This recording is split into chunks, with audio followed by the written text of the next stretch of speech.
Dedication. You gave me Christopher Robin, and then you breathed new life in Pooh. Whatever of each has left my pen goes homing back to you. My book is ready, and comes to greet the mother it longs to see. It would be my present to you, my sweet, if it weren't your gift to me. Contradiction. An introduction is to introduce people, but Christopher Robin and his friends, who have already been introduced to you, are now going to say goodbye, so this is the opposite. When we asked Pooh what the opposite of an introduction was, he said, "The what of what?" which didn't help us as much as we had hoped. But luckily Owl kept his head and told us that the opposite of an introduction, my dear Pooh, was a contradiction, and as he is very good at long words, I am sure that that's what it is. Why we are having a contradiction is because last week when Christopher Robin said to me, "What about that story you were going to tell me about what happened to Pooh when—" I happened to say very quickly, "What about 9 times 107? And when we had done that one, we had one about cows going through a gate at 2 a minute, and there are 300 in the field, so how many are left after an hour and a half? We find these very exciting, and when we have been excited quite enough, we curl up and go to sleep. And Pooh, sitting wakeful a little longer on his chair by our pillow, thinks grand thoughts to himself about nothing, until he too closes his eyes and nods his head, and follows us on tiptoe into the forest. There still we have magic adventures, more wonderful than any I have told you about. But now, when we wake up in the morning, they are gone before we can catch hold of them. How did the last one begin? One day when Pooh was walking in the forest, there were 107 cows on a gate. No, you see, we have lost it. It was the best, I think. Well, here are some of the other ones, all that we shall remember now. But, of course, it isn't really goodbye, because the forest will always be there, and anybody who is friendly with bears can find it. A.A.M. Cast of Characters for The House at Pooh Corner by A.A. Milne. Narrated by Lynette Calkins. Christopher Robin, read by Marissa. Winnie the Pooh, read by John. Piglet, read by Joy Dunn. Eeyore, read by Scott Calkins. Tigger, read by Kazuko. Kanga, read by Kate English. Roo, read by Waffle. Rabbit, read by Beeswax Candle. Owl, read by Shelley. Heffalump, read by Chris. Stream Voice, read by Lori Welsh. Forest Voice, read by Devin Hill. Friend and Relation Late, read by Donut. Friend and Relation Early. Somebody, read by Corey. Editing by Lynette Calkins, and proof listening by Winifred Asman. Meta-coordinated by Red Run. End of formatter for The House at Pooh Corner by A.A. Milne. One day, when Pooh Bear had nothing else to do, he thought he would do something. So he went round to Piglet's house to see what Piglet was doing. It was still snowing as he stumped over the white forest track, and he expected to find Piglet warming his toes in front of his fire. But to his surprise, he saw that the door was open, and the more he looked inside, the more Piglet wasn't there. "He's out," said Pooh sadly. "That's what it is. He's not in. I shall have to go a fast thinkin' walk by myself. Bother." But first he thought he would knock very loudly, just to make quite sure. And while he waited for Piglet not to answer, he jumped up and down to keep warm, and a hum came suddenly into his head, which seemed to him a good hum, such as is hummed hopefully to others. The more it snows, tiddly-pom, the more it goes, tiddly-pom, the more it goes, tiddly-pom, on snowing. And nobody knows, tiddly-pom, how cold my toes, tiddly-pom, how cold my toes, tiddly-pom, are growing. So what I'll do, said Pooh, is I'll do this. I'll just go home first and see what the time is, and perhaps I'll put a muffler round my neck, and then I'll go and see Eeyore and sing to him. He hurried back to his own house, and his mind was so busy on the way with the hum that he was getting ready for Eeyore, that when he suddenly saw Piglet sitting in his best armchair, he could only stand there rubbing his head and wondering whose house he was in. "Hello, Piglet," he said. "I thought you were out." No, said Piglet. It's you who were out, Pooh. "So it was," said Pooh. "I knew one of us was." He looked up at his clock, which had stopped at 5 minutes to 11 some weeks ago. "Nearly 11 o'clock," said Pooh happily. "You're just in time for a little smackerel of something." And he put his head into the cupboard. "And then we'll go out, Piglet, and sing my song to Eeyore." Which song, Pooh? "The one we're going to sing to Eeyore," explained Pooh. The clock was still saying 5 minutes to 11 when Pooh and Piglet set out on their way half an hour later.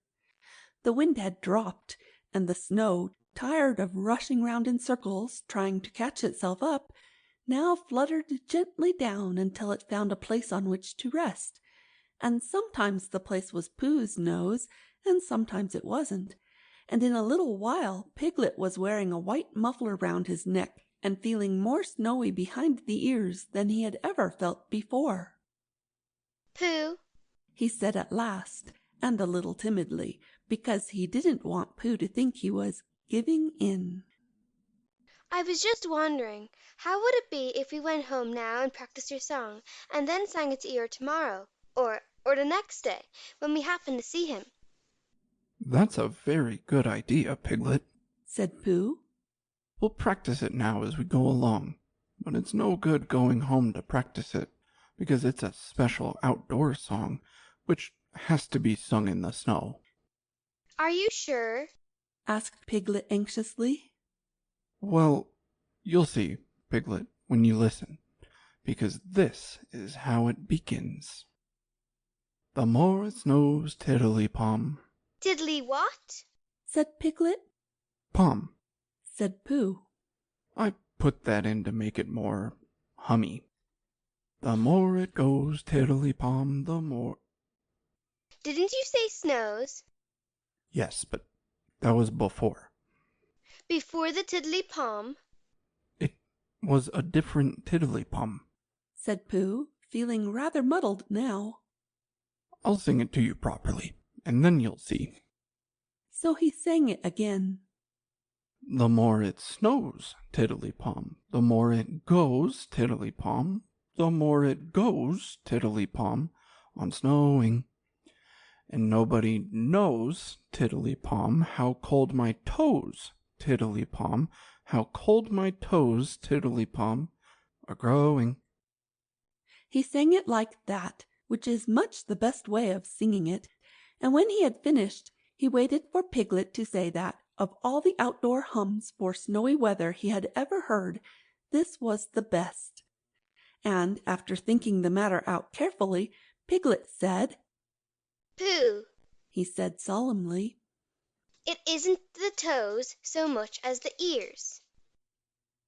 By this time they were getting near Eeyore's gloomy place, which was where he lived, and as it was still very snowy behind Piglet's ears, and he was getting tired of it, they turned into a little pine wood and sat down on the gate which led into it.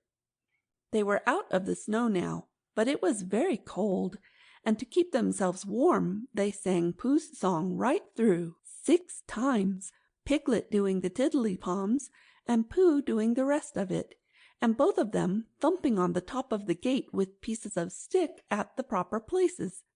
And in a little while they felt much warmer and were able to talk again. "I've been thinking," said Pooh. "and what I've been thinking is this. I've been thinking about Eeyore." What about Eeyore? "Well, poor Eeyore has nowhere to live." Nor he has, said Piglet. "You have a house, Piglet, and I have a house, and they are very good houses. And Christopher Robin has a house, and Owl and Kanga and Rabbit have houses, and even Rabbit's friends and relations have houses or somethings. But poor Eeyore has nothing. So what I've been thinking is, let's build him a house." That, said Piglet, is a grand idea. Where shall we build it? "We build it here," said Pooh. "just by this wood, out of the wind, because this is where I thought of it. And we will call this Pooh Corner. And we will build an Eeyore house with sticks at Pooh Corner for Eeyore." There was a heap of sticks on the other side of the wood, said Piglet. I saw them, lots and lots, all piled up. "Thank you, Piglet," said Pooh. "What you have just said will be a great help to us. And because of it, I could call this place the Pooh and Piglet Corner if Pooh Corner didn't sound better, which it does, being smaller and more like a corner. Come along." So they got down off the gate and went round to the other side of the wood to fetch the sticks. Christopher Robin had spent the morning indoors going to Africa and back, and he had just got off the boat and was wondering what it was like outside when who should come knocking at the door but Eeyore. "Hello, Eeyore," said Christopher Robin as he opened the door and came out. "How are you?" "It's snowing still," said Eeyore gloomily. "So it is?" "and freezing." "Is it?" "Yes." said Eeyore. "However," he said, brightening up a little, "we haven't had an earthquake lately." "What's the matter, Eeyore?" "Nothing, Christopher Robin. Nothing important. I suppose you haven't seen a house or what not anywhere about?" "What sort of a house?" "Just a house." "Who lives there?" "I do. At least I thought I did, but I suppose I don't. After all, we can't all have houses." "But Eeyore, I didn't know. I always thought—" "I don't know how it is, Christopher Robin, but what with all this snow and one thing and another, not to mention icicles and such like, it isn't so hot in my field about 3 o'clock in the morning as some people think it is. It isn't close, if you know what I mean, not so as to be uncomfortable. It isn't stuffy. In fact, Christopher Robin," he went on in a loud whisper, "quite between ourselves, and don't tell anybody, it's cold." "Oh, Eeyore." And I said to myself, the others will be sorry if I'm getting myself all cold. They haven't got brains, any of them, only gray fluff that's blown into their heads by mistake, and they don't think. But if it goes on snowing for another 6 weeks or so, one of them will begin to say to himself, Eeyore can't be so very much too hot about 3 o'clock in the morning, and then it will get about, and they'll be sorry." "Oh, Eeyore," said Christopher Robin, feeling very sorry already. "I don't mean you, Christopher Robin. You're different. So what it all comes to is that I built myself a house down by my little wood." "Did you really? How exciting!" "The really exciting part," said Eeyore in his most melancholy voice, "is that when I left it this morning it was there, and when I came back it wasn't, not at all. Very natural, and it was only Eeyore's house. But still I just wondered." Christopher Robin didn't stop to wonder. He was already back in his house, putting on his waterproof hat, his waterproof boots, and his waterproof mackintosh as fast as he could. We'll go and look for it at once, he called out to Eeyore. Sometimes, said Eeyore. When people have quite finished taking a person's house, there are one or two bits which they don't want and are rather glad for the person to take back, if you know what I mean. So I thought if we just went— Come on, said Christopher Robin, and off they hurried, and in a very little time they got to the corner of the field by the side of the pine wood, where Eeyore's house wasn't any longer. There, said Eeyore. Not a stick of it left. Of course, I've still got all this snow to do what I like with. One mustn't complain. But Christopher Robin wasn't listening to Eeyore. He was listening to something else. Can't you hear it? he asked. What is it? Somebody laughing? Listen.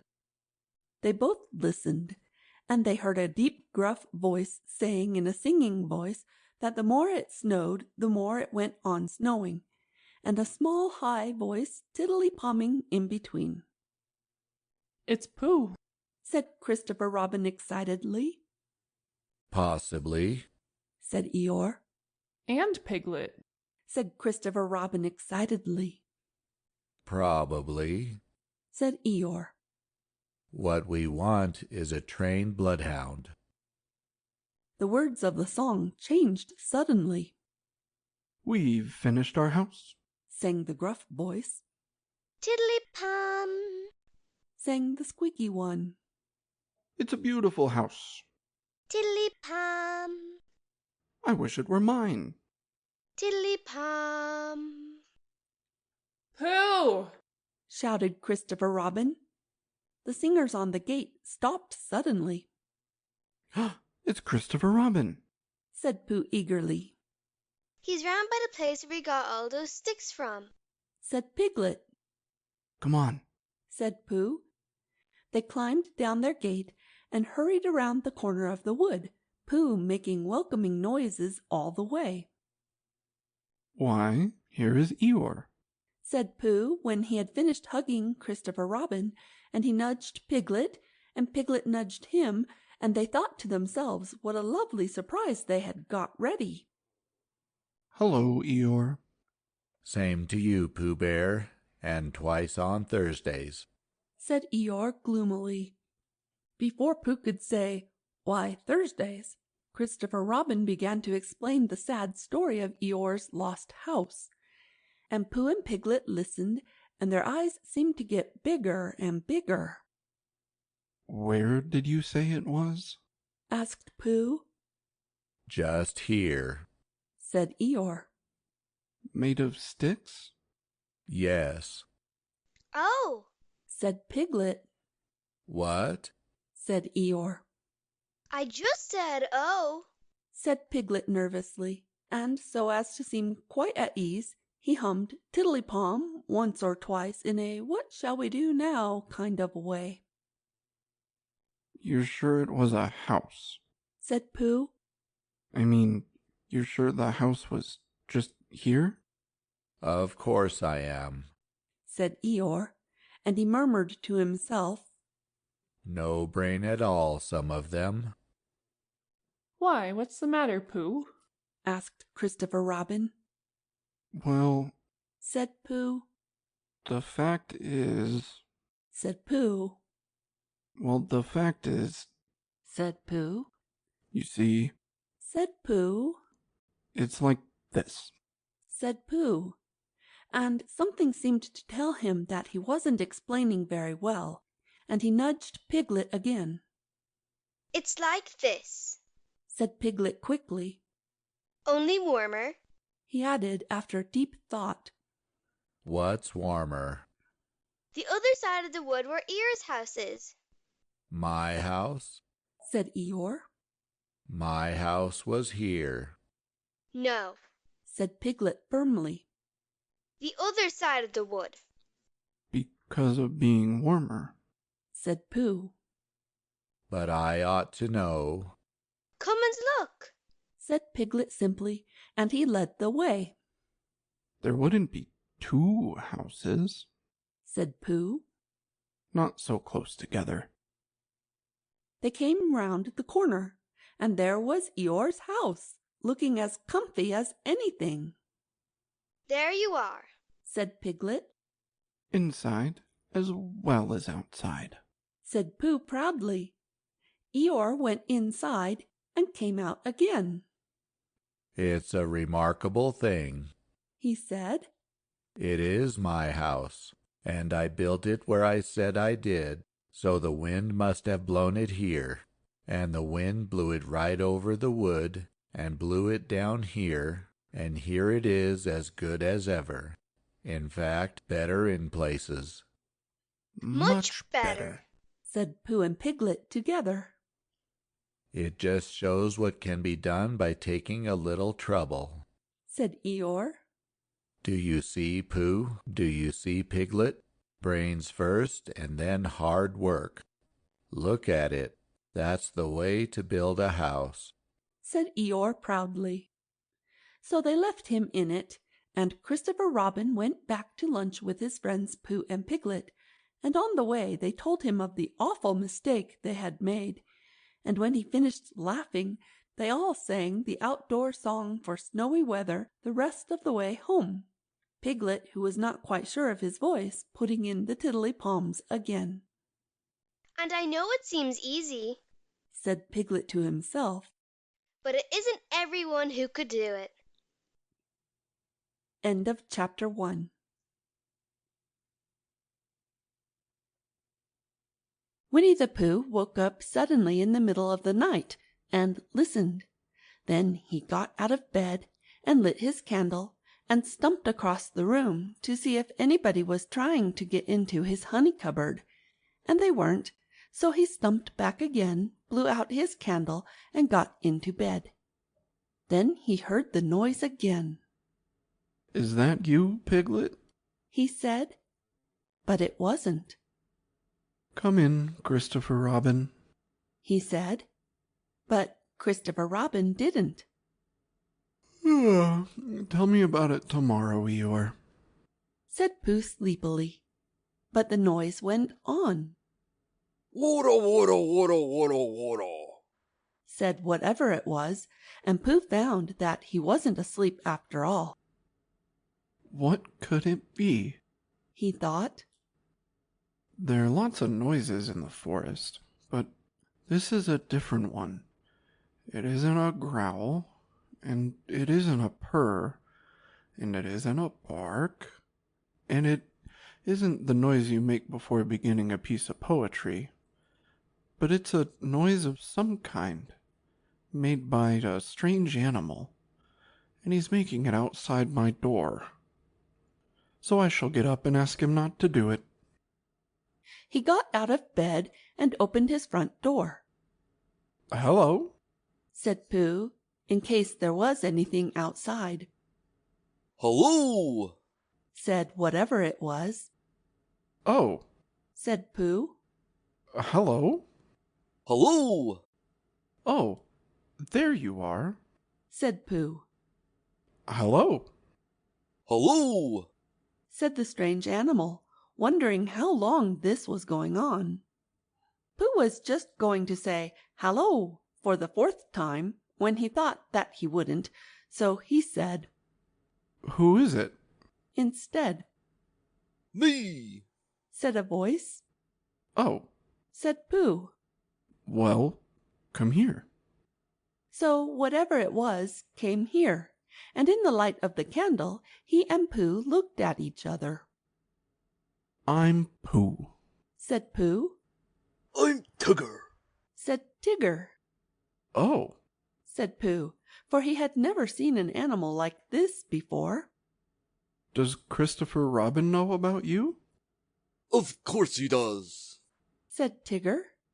Well, said Pooh.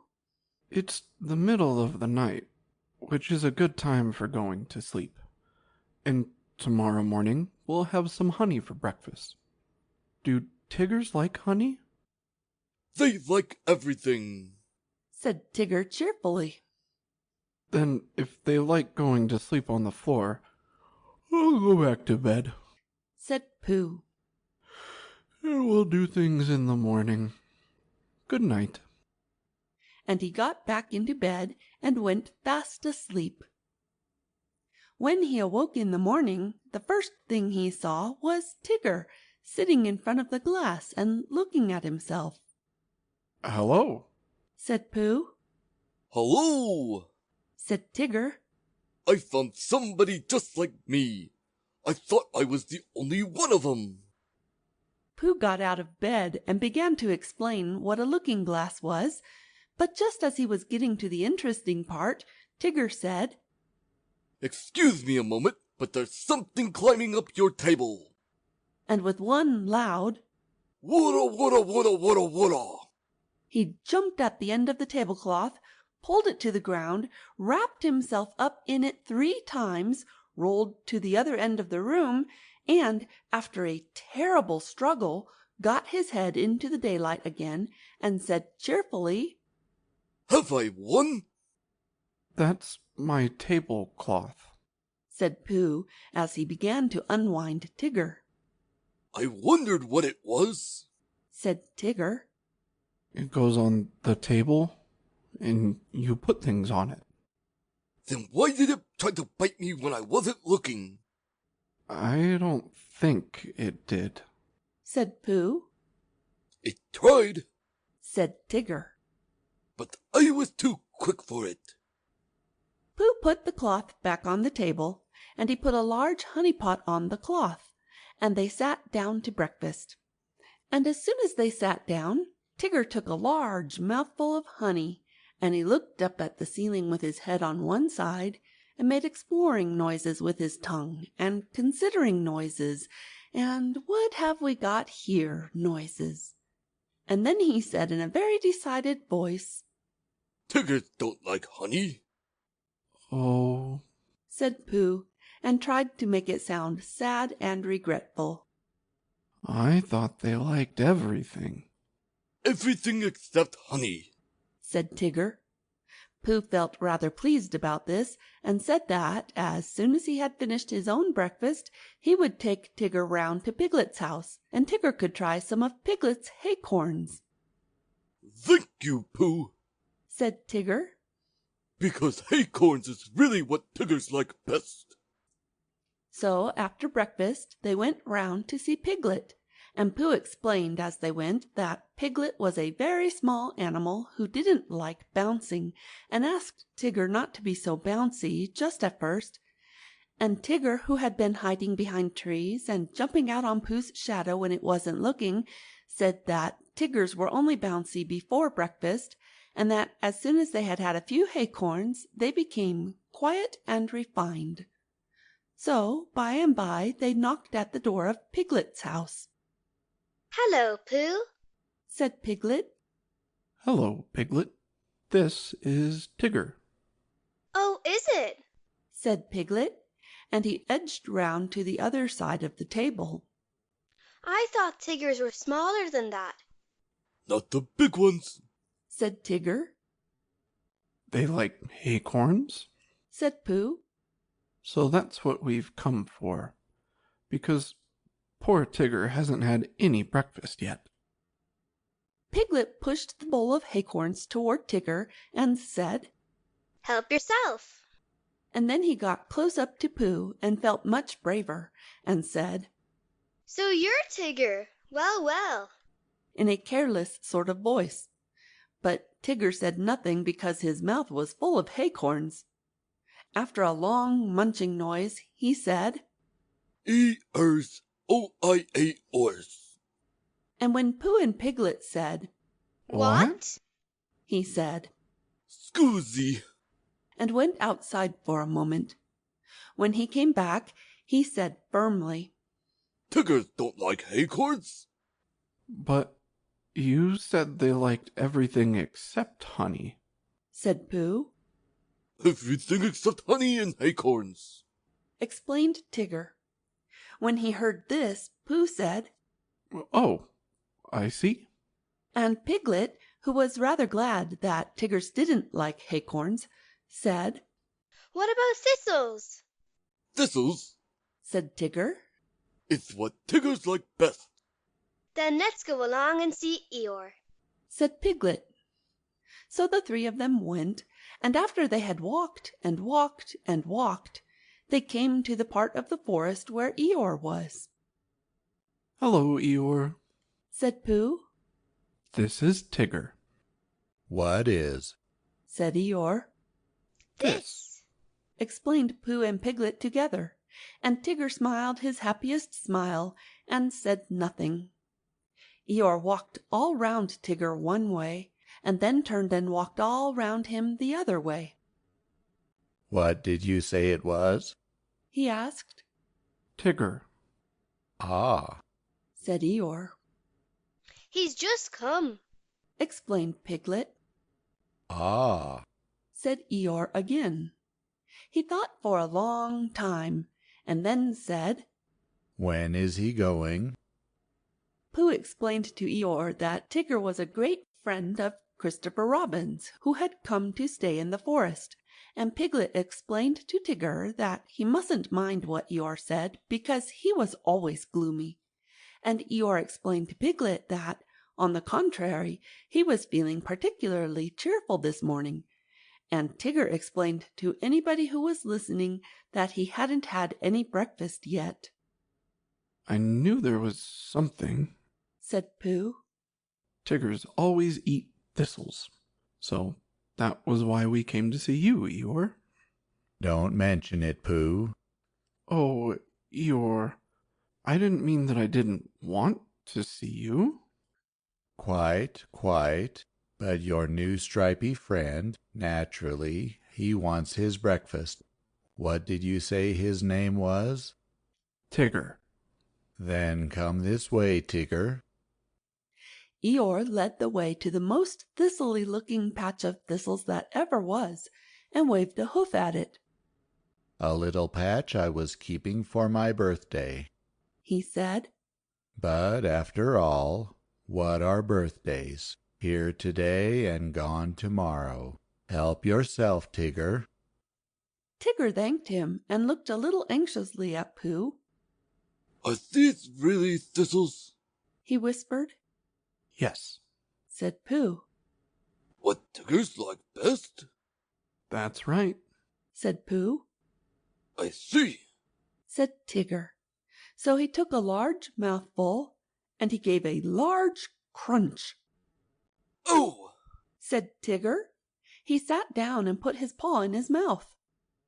"What's the matter?" asked Pooh. Hut! mumbled Tigger. "Your friend," said Eeyore. "appears to have bitten on a bee." Pooh's friend stopped shaking his head to get the prickles out, and explained that Tiggers didn't like thistles. "Then why bend a perfectly good one?" asked Eeyore. "But you said—" began Pooh. "You said that Tiggers liked everything except honey and acorns." And thistles, said Tigger, who was now running round in circles with his tongue hanging out. Pooh looked at him sadly. "What are we gonna do?" he asked Piglet. Piglet knew the answer to that, and he said at once that they must go and see Christopher Robin. "You'll find him with Kanga," said Eeyore. He came close to Pooh and said in a loud whisper, "Could you ask your friend to do his exercises somewhere else? I shall be having lunch directly, and don't want it bounced on just before I begin. A trifling matter, and fussy of me, but we all have our little ways." Pooh nodded solemnly and called to Tigger. "Come along and we'll go see Kanga. She's sure to have lots of breakfast for you." Tigger finished his last circle and came up to Pooh and Piglet. Hut! he explained with a large and friendly smile. Come on! And he rushed off. Pooh and Piglet walked slowly after him, and as they walked, Piglet said nothing because he couldn't think of anything, and Pooh said nothing because he was thinking of a poem. And when he had thought of it, he began, "What shall we do about poor little Tigger? If he never eats nothing, he'll never get bigger. He doesn't like honey and acorns and thistles because of the taste and because of the bristles.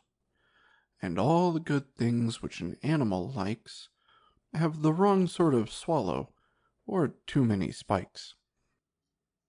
He's quite big enough anyhow, said Piglet. "He isn't really very big." Well, he seems so. Pooh was thoughtful when he heard this, and then he murmured to himself, "But whatever his weight in pounds, shillings, and ounces, he always seems bigger because of his bounces." And that's the whole poem, he said. "Do you like it, Piglet?" All except the shillings, said Piglet. I don't think they ought to be there. "They wanted to come in after the pounds," explained Pooh. "So I let them. It is the best way to write poetry, letting things come." Oh, I didn't know, said Piglet. Tigger had been bouncing in front of them all this time, turning round every now and then to ask, "Is this the way?" And now at last they came in sight of Kanga's house, and there was Christopher Robin. Tigger rushed up to him. "Oh, there you are, Tigger," said Christopher Robin. "I knew you'd be somewhere." "I've been finding things in the forest," said Tigger importantly. "I found a Pooh and a Piglet and a New York, but I can't find any breakfast." Pooh and Piglet came up and hugged Christopher Robin and explained what had been happening. "Don't you know what Tigger's like?" asked Pooh. "I expect if I thought very hard I should," said Christopher Robin. "But I thought Tigger knew." "I do," said Tigger. "Everything there is in the world except honey and acorns and... what were those hot things called?" "Thistles." "Yes, and those." "Oh, well then Kanga can give you some breakfast." So they went into Kanga's house, and when Roo had said, "Hello, Pooh," and "Hello, Piglet," once, and "Hello, Tigger," "Hello, Tigger," twice, because he had never said it before and it sounded funny, they told Kanga what they wanted, and Kanga said very kindly, "Well, look in my cupboard, Tigger dear, and see what you'd like." Because she knew at once that, however big Tigger seemed to be, he wanted as much kindness as Roo. "Shall I look too?" said Pooh, who was beginning to feel a little 11 o'clockish. And he found a small tin of condensed milk, and something seemed to tell him that Tiggers didn't like this, so he took it into a corner by itself, and went with it to see that nobody interrupted it. But the more Tigger put his nose into this and his paw into that, the more things he found which Tiggers didn't like. And when he had found everything in the cupboard and couldn't eat any of it, he said to Kanga, "What happens now?" But Kanga and Christopher Robin and Piglet were all standing round Roo, watching him have his extract of malt. And Roo was saying, "Must I?" And Kanga was saying, "Now, Roo dear, you remember what you promised." "What is it?" whispered Tigger to Piglet. "His strengthening medicine," said Piglet. "He hates it." So Tigger came closer, and he leaned over the back of Roo's chair, and suddenly he put out his tongue and took one large glollop, and with a sudden jump of surprise, Kanga said, "Oh!" and then clutched at the spoon again just as it was disappearing, and pulled it safely back out of Tigger's mouth, but the extract of malt had gone. "Tigger dear," said Kanga. He's taken my medicine. He's taken my medicine. He's taken my medicine, sang Roo happily, thinking it was a tremendous joke. Then Tigger looked up at the ceiling and closed his eyes, and his tongue went round and round his chops in case he had left any outside, and a peaceful smile came over his face as he said, "So that's what Tigger's like." Which explains why he always lived at Kanga's house afterwards and had extract of malt for breakfast, dinner, and tea. And sometimes, when Kanga thought he wanted strengthening, he had a spoonful or two of Roo's breakfast after meals as medicine. "But I think," said Piglet to Pooh, "that he's been strengthened quite enough." End of chapter 2.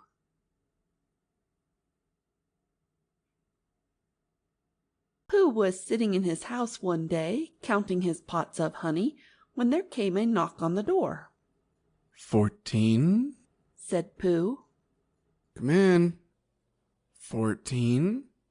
Or was it 15? Bother, that's muddled me. Hello, Pooh, said Rabbit. Hello, Rabbit. 14, wasn't it? What was? My pots of honey, what I was counting. 14, that's right. Are you sure? No. said Rabbit. Does it matter? I'd just like to know, said Pooh humbly. So as I can say to myself, I've got 14 pots of honey left. Or 15, as the case may be. It's sort of comforting. Well, let's call it 16, said Rabbit. What I came to say was, have you seen Small anywhere about? I don't think so, said Pooh.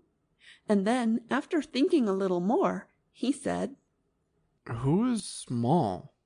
One of my friends and relations, said Rabbit carelessly. This didn't help Pooh much, because Rabbit has so many friends and relations, and of such different sorts and sizes, that he didn't know whether he ought to be looking for Small at the top of an oak tree or in the petal of a buttercup. I haven't seen anybody today, said Pooh. Not so as to say, hello, Small, too. Did you want him for anything? I don't want him, said Rabbit. But it's always useful to know where a friend and relation is, whether you want 'em or whether you don't. Oh, I see, said Pooh. Is he lost? Well, said Rabbit. Nobody has seen him for a long time, so I suppose he is. Anyhow, he went on importantly, I promised Christopher Robin I'd organize a search for him, so come on. Pooh said good-bye affectionately to his 14 pots of honey, and hoped they were 15, and he and Rabbit went out into the forest. Now, said Rabbit, this is a search, and I've organized it. Done what to it? said Pooh. Organized it, which means, it's what you do to a search when you don't all look in the same place at once. So I want you, Pooh, to search by the 6 pine trees first, and then work your way towards Owl's house, and look out for me there. Do you see? No, said Pooh. What? Then I'll see you at Owl's house in about an hour's time. Is Piglet organized too? We all are, said Rabbit, and off he went. As soon as Rabbit was out of sight, Pooh remembered that he had forgotten to ask who Small was, and whether he was the sort of friend and relation who settled on one's nose, or the sort who got trodden on by mistake, and as it was too late now, he thought he would begin the hunt by looking for Piglet, and asking him what they were looking for before he looked for it.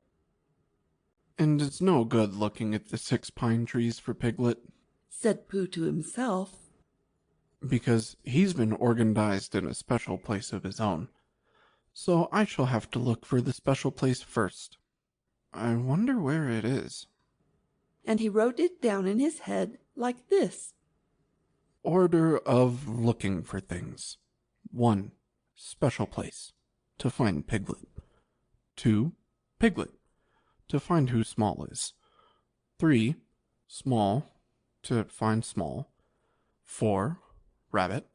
To tell him I've found Small. 5. Small again. To tell him I found Rabbit. Which makes it look like a bothering sort of day, thought Pooh as he stumped along. The next moment the day became very bothering indeed, because Pooh was so busy not looking where he was going that he stepped on a piece of the forest which had been left out by mistake, and he only just had time to think to himself, I'm flying. What owl does? I wonder how you stop. When he stopped, bump! Ow! Squeaked something. That's funny, thought Pooh. I said ow, without really oohing. Help! Said a small, high voice. That's me again, thought Pooh. I've had an accident, and fallen down a well, and my voice has gone all squeaky and works before I'm ready for it, because I've done something to myself inside. Bother.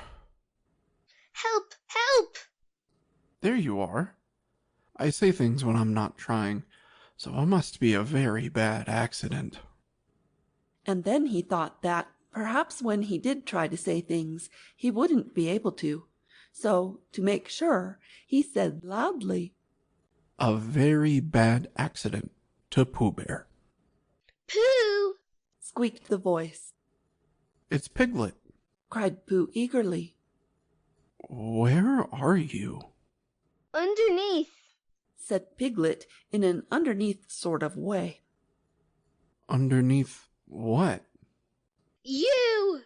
Squeaked Piglet. Get up!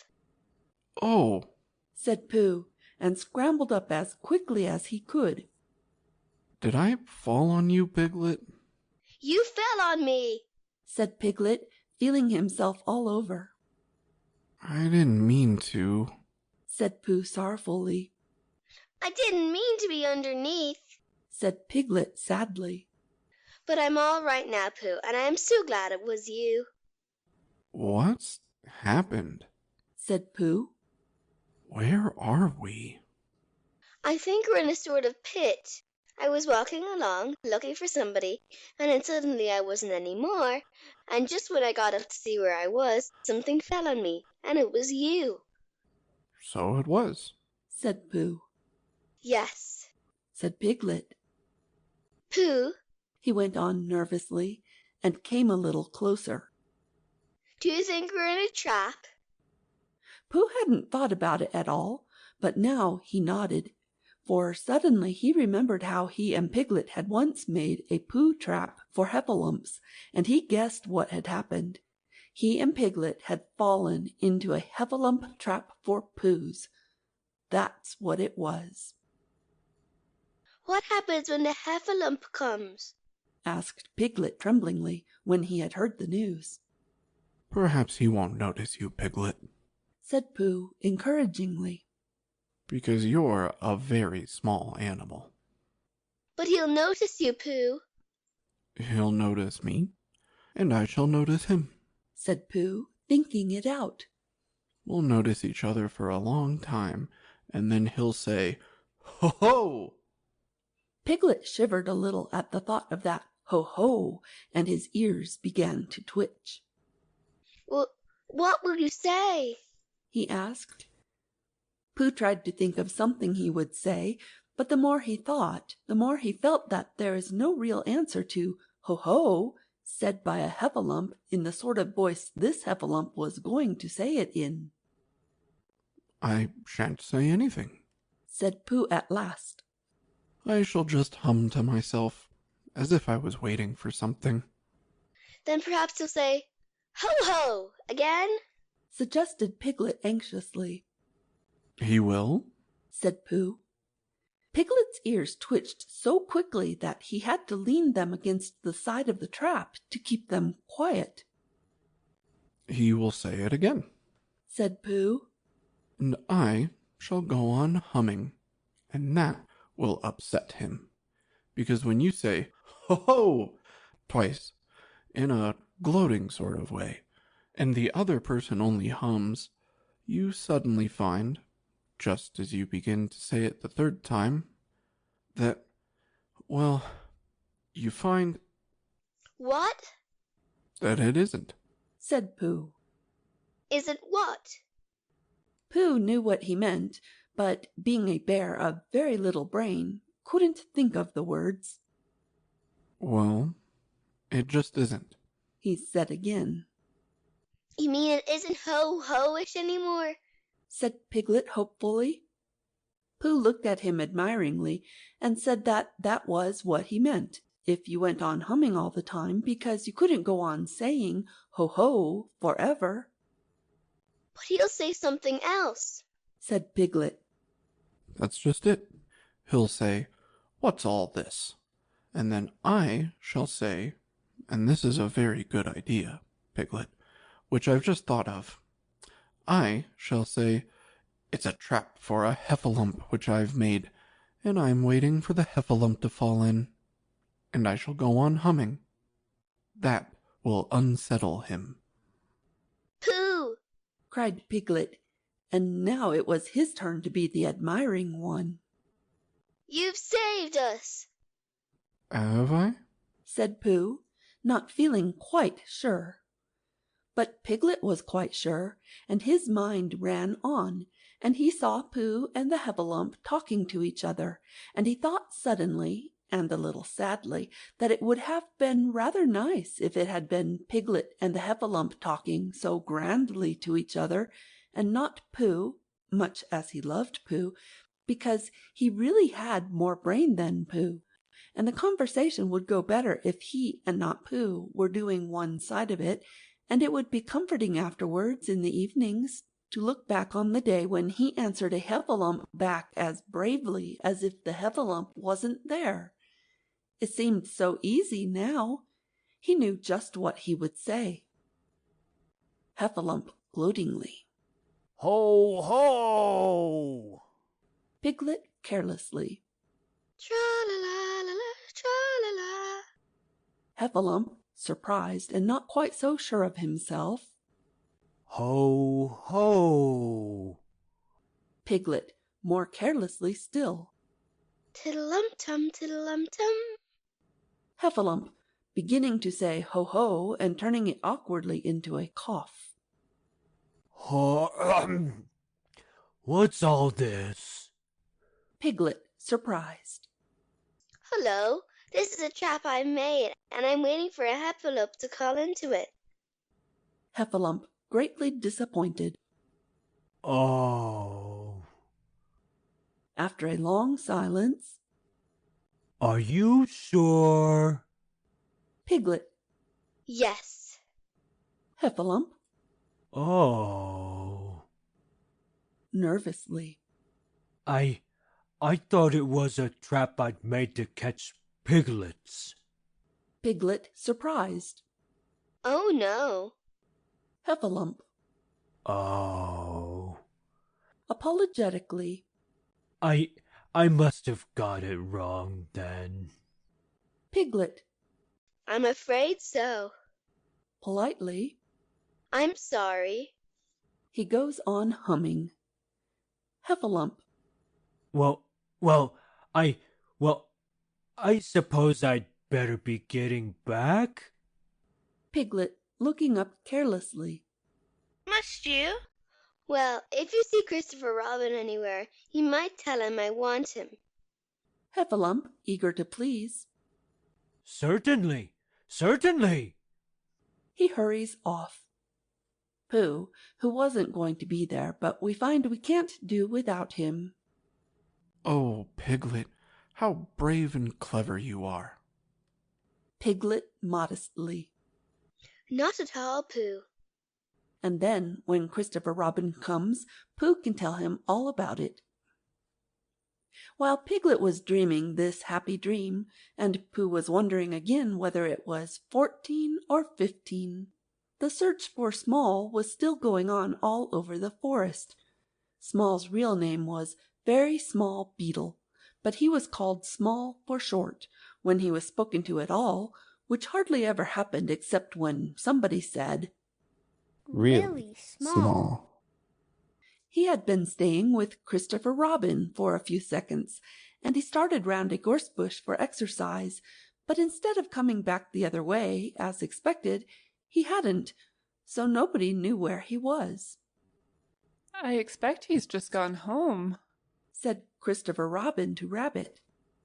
Did he say goodbye and thank you for a nice time? said Rabbit. He'd only just said, "How do you do?" said Christopher Robin. Huh? said Rabbit. After thinking a little, he went on. Has he written a letter saying how much he enjoyed himself and how sorry he was he had to go so suddenly? Christopher Robin didn't think he had. Huh? said Rabbit again, and looked very important. This is serious. He is lost. We must begin the search at once. Christopher Robin, who was thinking of something else, said, "Where's Pooh?" But Rabbit had gone. So he went into his house and drew a picture of Pooh going a long walk at about 7 o'clock in the morning, and then he climbed to the top of his tree and climbed down again, and then he wondered what Pooh was doing, and went across the forest to see. It was not long before he came to the gravel pit, and he looked down, and there were Pooh and Piglet, with their backs to him, dreaming happily. "Ho-ho!" said Christopher Robin loudly and suddenly. Piglet jumped 6 inches in the air with surprise and anxiety, but Pooh went on dreaming. It's the heffalump, thought Piglet nervously. Now then. He hummed in his throat a little, so that none of the words should stick, and then, in the most delightfully easy way, he said, Tra-la-la, tra-la-la, as if he had just thought of it. But he didn't look round, because if you look round and see a very fierce heffalump looking down at you, sometimes you forget what you were going to say. "Rum-tum-tiddle-um," said Christopher Robin in a voice like Pooh's, because Pooh had once invented a song which went tra-la-la, tra-la-la, tra-la-la, tra-la-la, rum-tum-tum-tiddle-um. So whenever Christopher Robin sings it, he always sings it in a Pooh voice, which seems to suit it better. He said the wrong thing, thought Piglet anxiously. He ought to have said ho-ho again. Perhaps I had better say it for him. And, as fiercely as he could, Piglet said, Ho-ho! "How did you get there, Piglet?" said Christopher Robin in his ordinary voice. This is terrible, thought Piglet. First he talks in Pooh's voice, and then he talks in Christopher Robin's voice, and he's doing it so as to unsettle me. And being now completely unsettled, he said very quickly and squeakily, This is a trap for Pooh's, and I'm waiting to fall in it. Ho-ho! What's all this? And then I say ho-ho again. "What?" said Christopher Robin. A trap for ho-hos, said Piglet huskily. I've just made it, and I'm waiting for the ho-ho to come. How long Piglet would have gone on like this, I don't know. But at that moment, Pooh woke up suddenly and decided that it was 16. So he got up, and as he turned his head, so as to soothe himself in that awkward place in the middle of the back where something was tickling him, he saw Christopher Robin. "Hello," he shouted joyfully. "Hello, Pooh." Piglet looked up and looked away again, and he felt so foolish and uncomfortable that he had almost decided to run away to sea and be a sailor, when suddenly he saw something. Pooh, he cried, there's something climbing up your back. "I thought there was," said Pooh. It's Small, cried Piglet. "Oh, that's who it is it?" said Pooh. Christopher Robin, I found Small, cried Piglet. Well done, Piglet, said Christopher Robin. And at these encouraging words, Piglet felt quite happy again, and decided not to be a sailor after all. So when Christopher Robin had helped them out of the gravel pit, they all went off together hand in hand. And 2 days later, Rabbit happened to meet Eeyore in the forest. "Hello, Eeyore," he said. "What are you looking for?" Small, of course. said Eeyore. Haven't you any brain? "Oh, but didn't I tell you?" said Rabbit. "Small was found 2 days ago." There was 2 moments' silence. Ha ha, said Eeyore bitterly. merriment and what not. Don't apologize. It's just what would happen. End of chapter 3. One day, when Pooh was thinking, he thought he would go and see Eeyore, because he hadn't seen him since yesterday. And as he walked through the heather, singing to himself, he suddenly remembered that he hadn't seen Owl since the day before yesterday. So he thought that he would just look in at the 100-acre wood on the way and see if Owl was at home.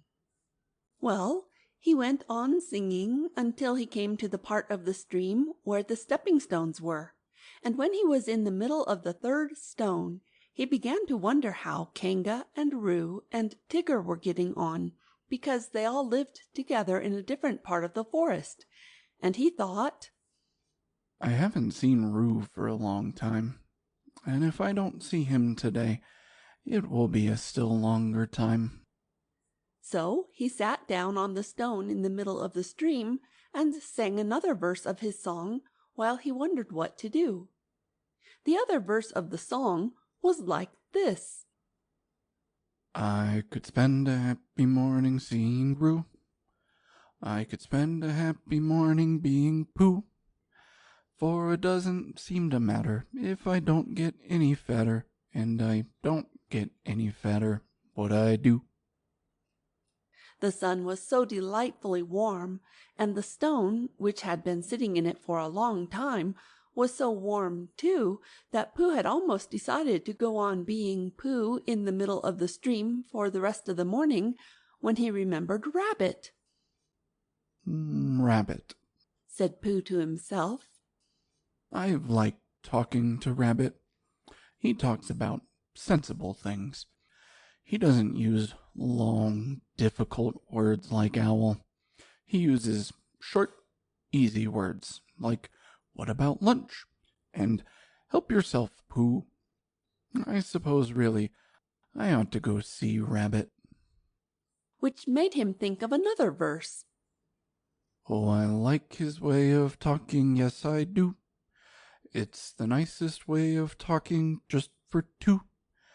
And help yourself with Rabbit, though it may become a habit, is a pleasant sort of habit for a Pooh. So when he had sung this, he got up off his stone, walked back across the stream, and set off for Rabbit's house. But he hadn't got far before he began to say to himself, Yes, but suppose Rabbit is out.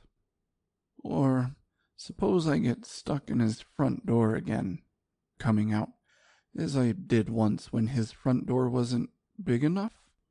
Because I know I'm not getting fatter, but his front door may be getting thinner. So wouldn't it be better if... And all the time he was saying things like this, he was going more and more westerly without thinking, until suddenly he found himself at his own front door again. And it was 11 o'clock, which was time for a little something. Half an hour later he was doing what he had always really meant to do. He was stumping off to Piglet's house. And as he walked, he wiped his mouth with the back of his paw and sang rather a fluffy song through the fur. It went like this. I could spend a happy morning seeing Piglet, and I couldn't spend a happy morning not seeing Piglet, and it doesn't seem to matter if I don't see Owl and Eeyore, or any of the others, and I'm not going to see Owl or Eeyore, or any of the others, or Christopher Robin. Written down like this, it doesn't seem a very good song, but coming through pale fawn fluff at about 11:30 on a very sunny morning, it seemed to Pooh to be one of the best songs he had ever sung. So he went on singing it. Piglet was busy digging a small hole in the ground outside his house. "Hello, Piglet," said Pooh. "Hello, Pooh," said Piglet, giving a jump of surprise. "I knew it was you." "So did I," said Pooh. "What are you doing?" "I'm planting a haycorn, Pooh, so that it can grow up into an oak tree and have lots of haycorns just outside the front door, instead of having to walk miles and miles. Do you see, Pooh?" "Supposing it doesn't?" said Pooh. "It will, because Christopher Robin says it will, so that's why I'm planting it." "Well," said Pooh, "if I plant a honeycomb outside my house, then it will grow up into a beehive." Piglet wasn't quite sure about this. "Or a piece of a honeycomb," said Pooh, "so as not to waste too much.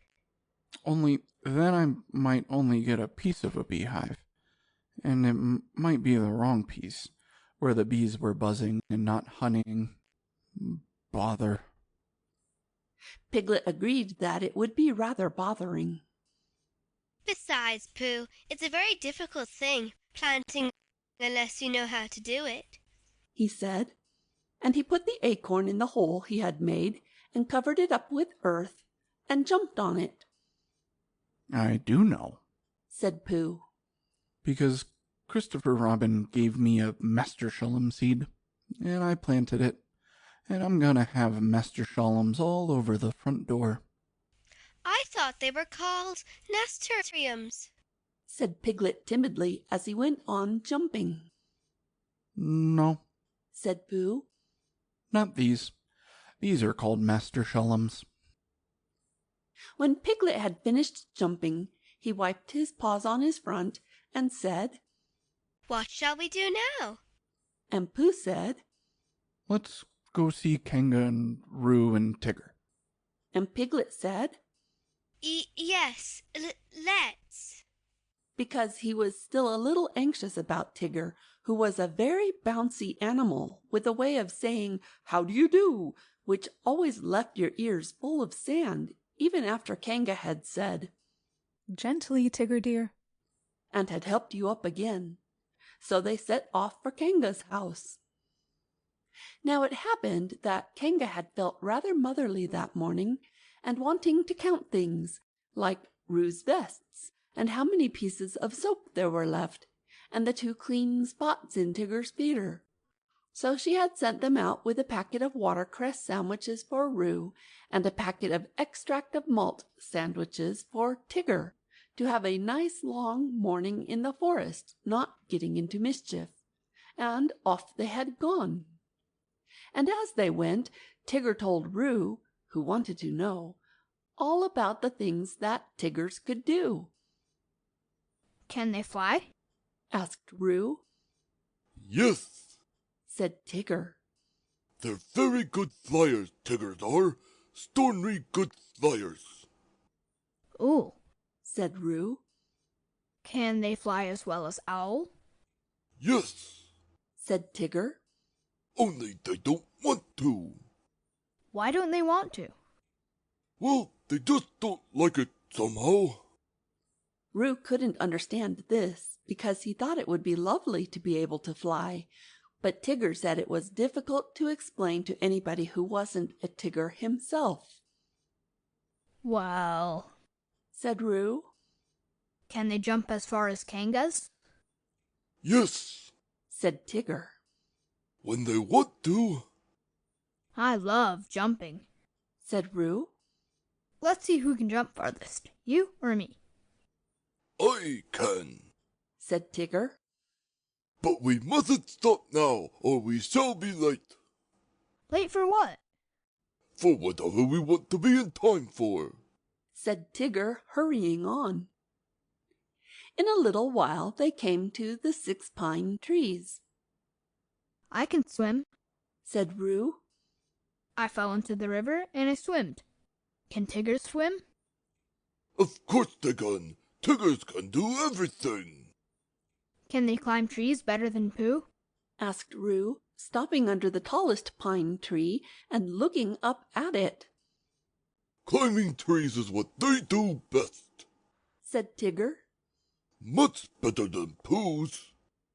Could they climb this one? They're always climbing trees like that, said Tigger. Up and down all day. Oh, Tigger, are they really? I'll show you, said Tigger bravely. And you can sit on my back and watch me. For of all the things which he had said Tiggers could do, the only one he felt really certain about suddenly was climbing trees.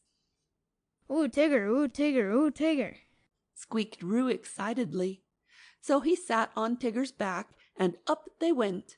And for the first 10 feet, Tigger said happily to himself, Up we go! And for the next 10 feet, he said, I always said Tiggers could climb trees. And for the next 10 feet, he said, Not that it's easy, mind you. And for the next 10 feet, he said, Of course, there's a coming down, too, backwards. And then he said, Which will be difficult, unless one fell, when it would be easy. And at the word easy, the branch he was standing on broke suddenly, and he just managed to clutch at the one above him as he felt himself going. And then slowly he got his chin over it, and then one back paw, and then the other, until at last he was sitting on it, breathing very quickly and wishing that he had gone in for swimming instead. Roo climbed off and sat down next to him. Ooh, Tigger, he said excitedly. Are we at the top? No, said Tigger. Are we going to the top? No, said Tigger. Oh, said Roo rather sadly, and then he went on hopefully. That was a lovely bit just now, when you pretended we were going to fall bump to the bottom, and we didn't. Will you do that bit again? No, said Tigger. Roo was silent for a little while, and then he said, Shall we eat our sandwiches, Tigger? And Tigger said, Yes, where are they? And Roo said, At the bottom of the tree. And Tigger said, I don't think we'd better eat them just yet. So they didn't. By and by, Pooh and Piglet came along. Pooh was telling Piglet in a singing voice that it didn't seem to matter if he didn't get any fatter, and he didn't think he was getting any fatter what he did. And Piglet was wondering how long it would be before his haycorn came up. Look, Pooh, said Piglet suddenly. There's something in one of the pine trees. So there is, said Pooh, looking up wonderingly. There's an animal. Piglet took Pooh's arm in case Pooh was frightened. Is it one of the fiercer animals? He said, looking the other way. Pooh nodded. It's a jaguar, he said. What do jaguars do? Asked Piglet, hoping that they wouldn't. They hide in the branches of trees and drop on you as you go underneath, said Pooh. Christopher Robin told me. Perhaps he better hadn't go underneath Pooh, in case he dropped and hurt himself. They don't hurt themselves, said Pooh. They're very good droppers. Piglet still felt that to be underneath a very good dropper would be a mistake, and he was just going to hurry back for something which he had forgotten when the Jaguar called out to them. Help! Help! It called. That's what jaguars always do, said Pooh, much interested. They call, help, help, and then when you look up, they drop on you. I'm looking down, cried Piglet loudly, so as the Jaguar shouldn't do the wrong thing by accident. Something very excited next to the Jaguar heard him and squeaked, Pooh and Piglet, Pooh and Piglet. All of a sudden, Piglet felt that it was a much nicer day than he had thought it was, all warm and sunny. Pooh! He cried. I believe it's Tigger and Roo. So it is, said Pooh. I thought it was a jaguar. And another jaguar. Hello, Roo, called Piglet. What are you doing? We can't get down, we can't get down, cried Roo.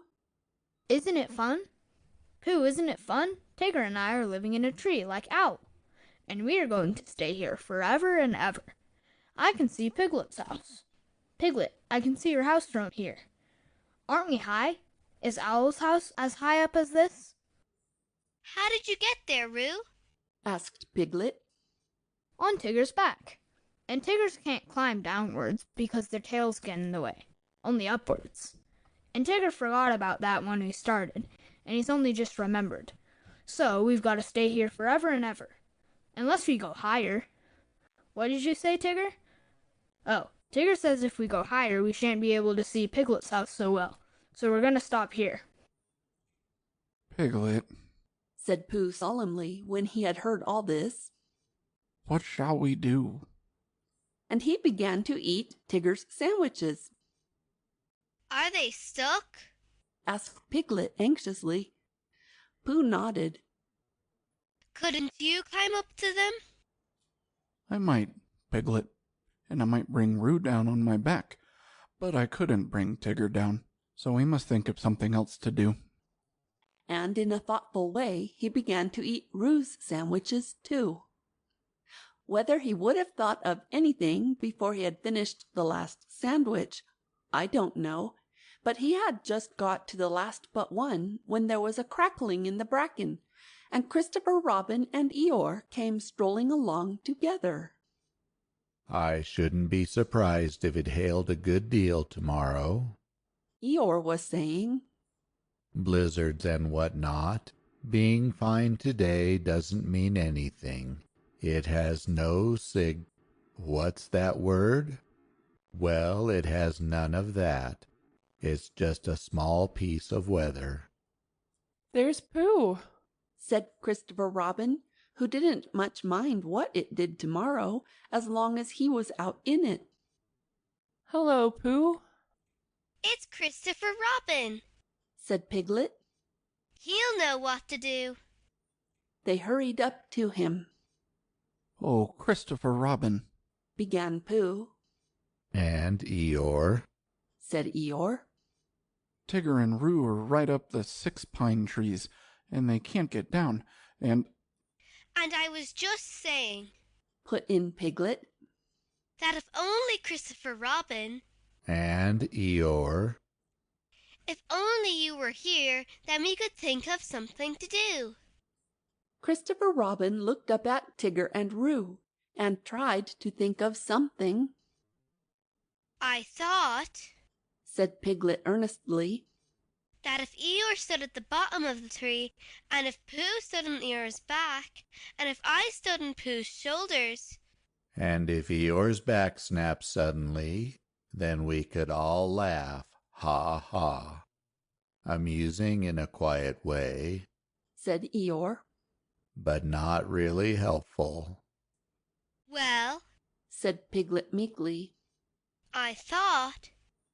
Would it break your back, Eeyore? asked Pooh, very much surprised. That's what would be so interesting, Pooh, not being quite sure till afterwards. Pooh said, Oh. And they all began to think again. I've got an idea, cried Christopher Robin suddenly. Listen to this, Piglet, said Eeyore. and then you'll know what we're trying to do.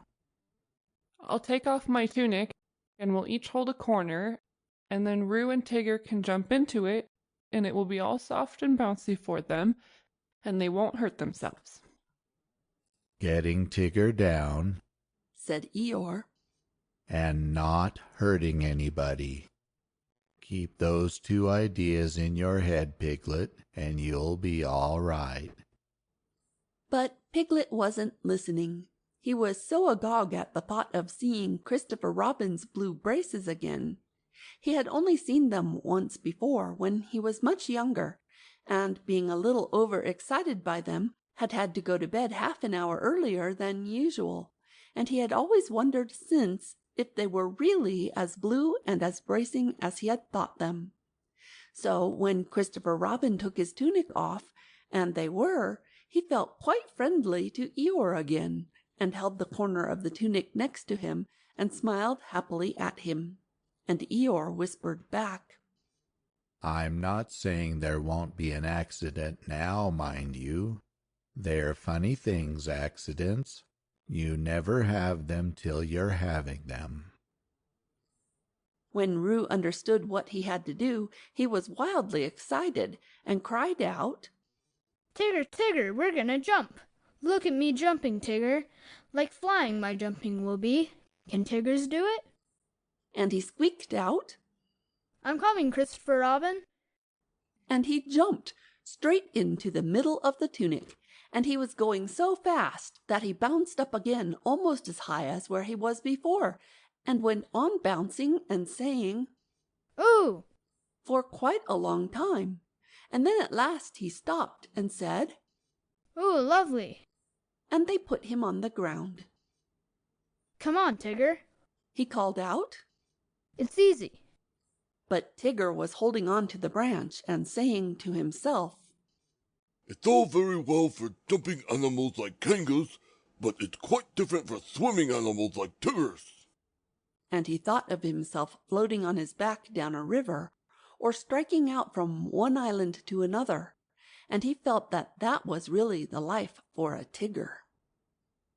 Come along, called Christopher Robin. You'll be all right. Just wait a moment, said Tigger nervously. Small piece of bark in my eye. And he moved slowly along his branch. Come on, it's easy, squeaked Roo, and suddenly Tigger found out how easy it was. Oh! he shouted as the tree flew past him. Look out! cried Christopher Robin to the others. There was a crash and a tearing noise, and a confused heap of everybody on the ground. Christopher Robin and Pooh and Piglet picked themselves up first, and then they picked Tigger up, and underneath everybody else was Eeyore. Oh, Eeyore, cried Christopher Robin. Are you hurt? And he felt him rather anxiously, and dusted him, and helped him to stand up again. Eeyore said nothing for a long time. And then he said, Is Tigger there? Tigger was there, feeling bouncy again already. Yes, said Christopher Robin. Tigger's here. Well, just thank him for me, said Eeyore. End of chapter 4. In which Rabbit has a busy day, and we learn what Christopher Robin does in the mornings. It was going to be one of Rabbit's busy days. As soon as he woke up, he felt important, as if everything depended upon him. It was just the day for organizing something, or for writing a notice signed Rabbit, or for seeing what everybody else thought about it. It was a perfect morning for hurrying round to Pooh and saying, Very well then, I'll tell Piglet. And then going to Piglet and saying, Pooh thinks, but perhaps I'd better see Owl first. It was a captainish sort of day, when everybody said, "Yes, Rabbit," and "No, Rabbit," and waited until he had told them. He came out of his house and sniffed the warm spring morning as he wondered what he would do. Kanga's house was nearest, and at Kanga's house was Roo, who said, "Yes, Rabbit," and "No, Rabbit," almost better than anybody else in the forest. But there was another animal there nowadays, the strange and bouncy Tigger. And he was the sort of Tigger who was always in front when you were showing him the way anywhere, and was generally out of sight when at last you came to the place and said proudly, "Here we are." "No, not Kangas," said Rabbit thoughtfully to himself as he curled his whiskers in the sun. And to make quite sure that he wasn't going there, he turned to the left and trotted off in the other direction, which was the way to Christopher Robin's house. "After all," said Rabbit to himself, "Christopher Robin depends on me. He's fond of Pooh and Piglet and Eeyore, and so am I, but they haven't any brain. Not to notice. And respects Owl, because you can't help respecting anybody who can spell Tuesday, even if he doesn't spell it right. But spelling isn't everything.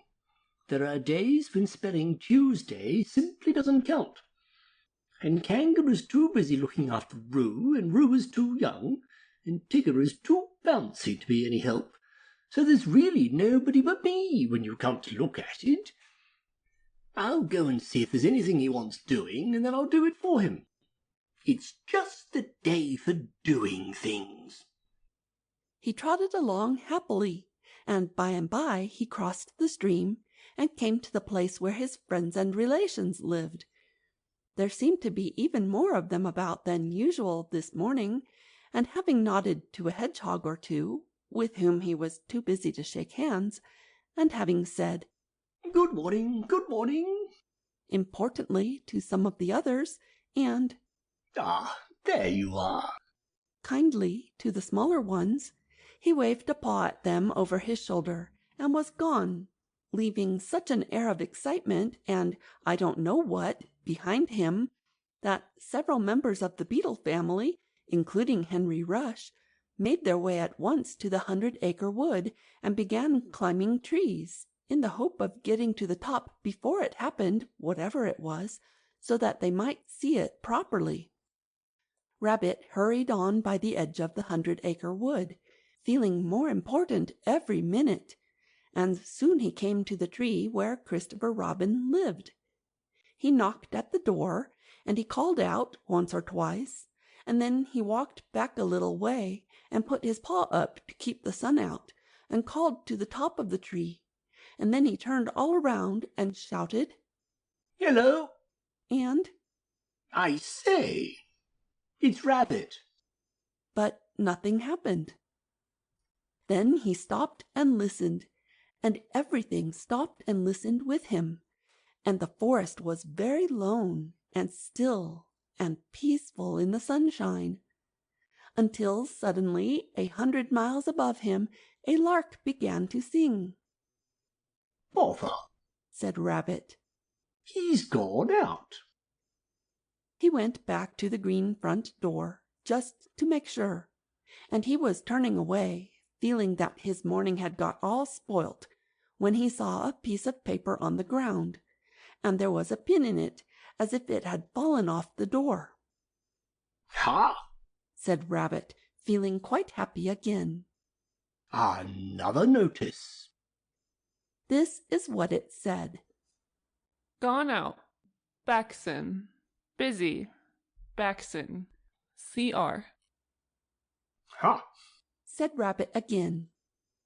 "I must tell the others." And he hurried off importantly.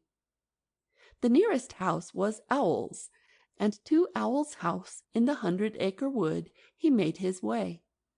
He came to Owl's door, and he knocked, and he rang, and he rang, and he knocked, and at last Owl's head came out and said, "Go away, I'm thinking.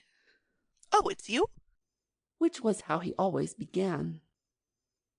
Owl, said Rabbit shortly.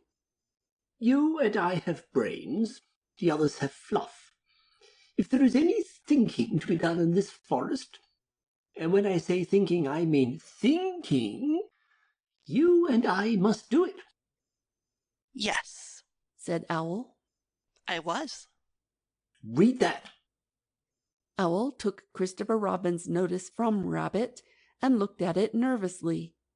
He could spell his own name, W-O-L, and he could spell Tuesday so that you knew it wasn't Wednesday, and he could read quite comfortably when you weren't looking over his shoulder and saying, well, all the time, and he could... Well? said Rabbit. Yes, said Owl, looking wise and thoughtful. I see what you mean. Undoubtedly. Well? Exactly, said Owl. Precisely. And he added, after a little thought, if you had not come to me, I should have come to you. Why? asked Rabbit. For that very reason, said Owl, hoping that something helpful would happen soon. Yesterday morning, said Rabbit solemnly, I went to see Christopher Robin. He was out. Pinned on his door was a notice. The same notice? A different one, but the meaning was the same. It's very odd. Amazing, said Owl, looking at the notice again, and getting, just for a moment, a curious sort of feeling that something had happened to Christopher Robin's back. What did you do? Nothing.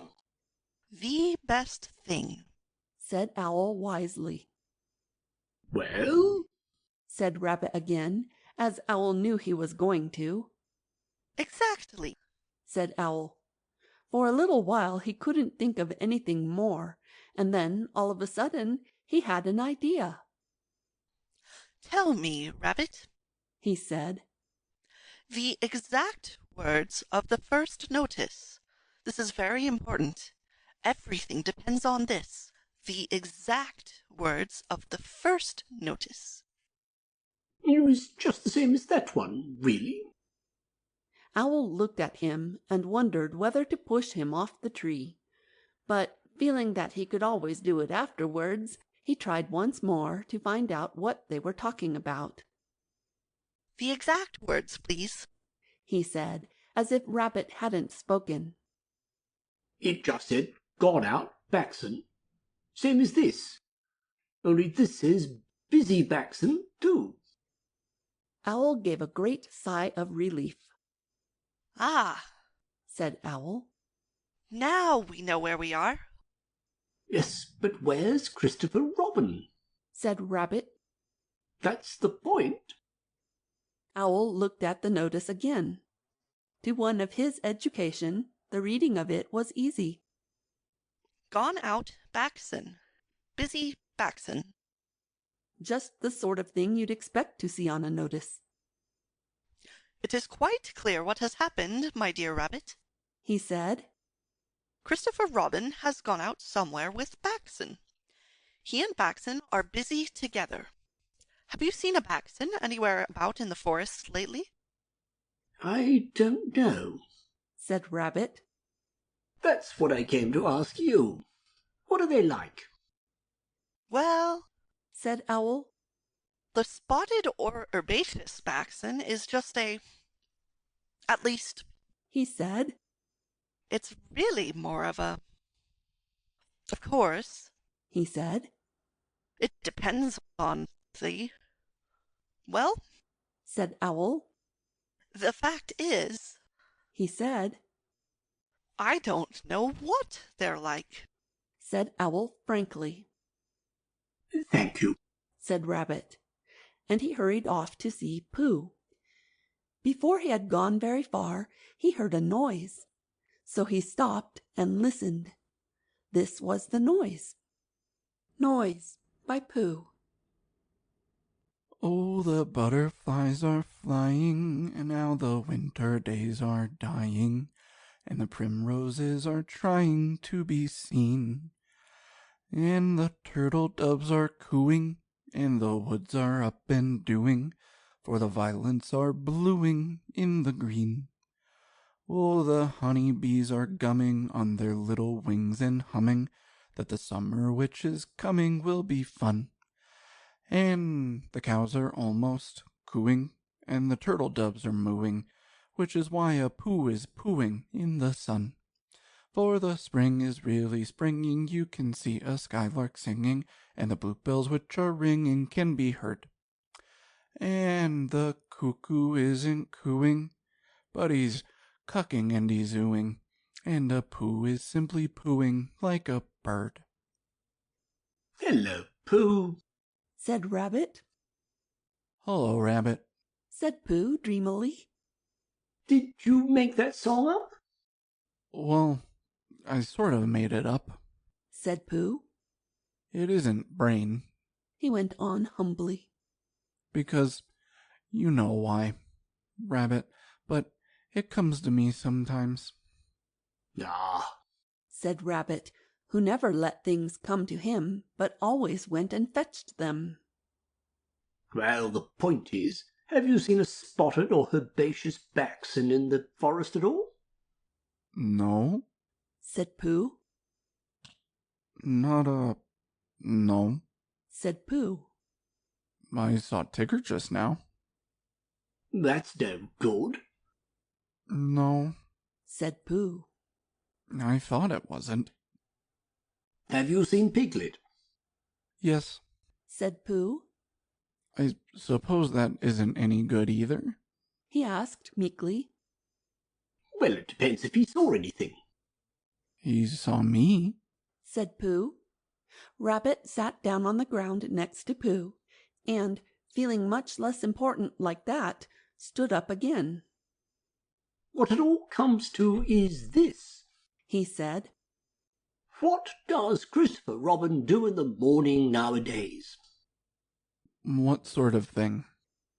Well, can you tell me anything you've seen him do in the morning, these last few days? Yes, said Pooh. We had breakfast together yesterday, by the pine trees. I'd made up a little basket, just a little fair-sized basket. An ordinary, biggish sort of basket, full of... Yes, said Rabbit. But I mean later than that. Have you seen him between 11 and 12? Well, said Pooh. At 11 o'clock. Well, at 11 o'clock, you see, I generally get home about then, because I have 1 or 2 things to do. 11:15 then. Well, said Pooh. 1/2. Yes, said Pooh. At 1/2, or perhaps later, I might see him. And now that he did think of it, he began to remember that he hadn't seen Christopher Robin about so much lately. Not in the mornings. Afternoons, yes. Evenings, yes.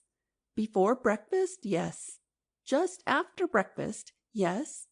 And then, perhaps, see you again, Pooh, and off he'd go. That's just it, said Rabbit. Well, Perhaps he's looking for something? what? asked Rabbit. That's just what I was gonna say, said Pooh. And then he added, Perhaps he's looking for a spotted or herbaceous baxen.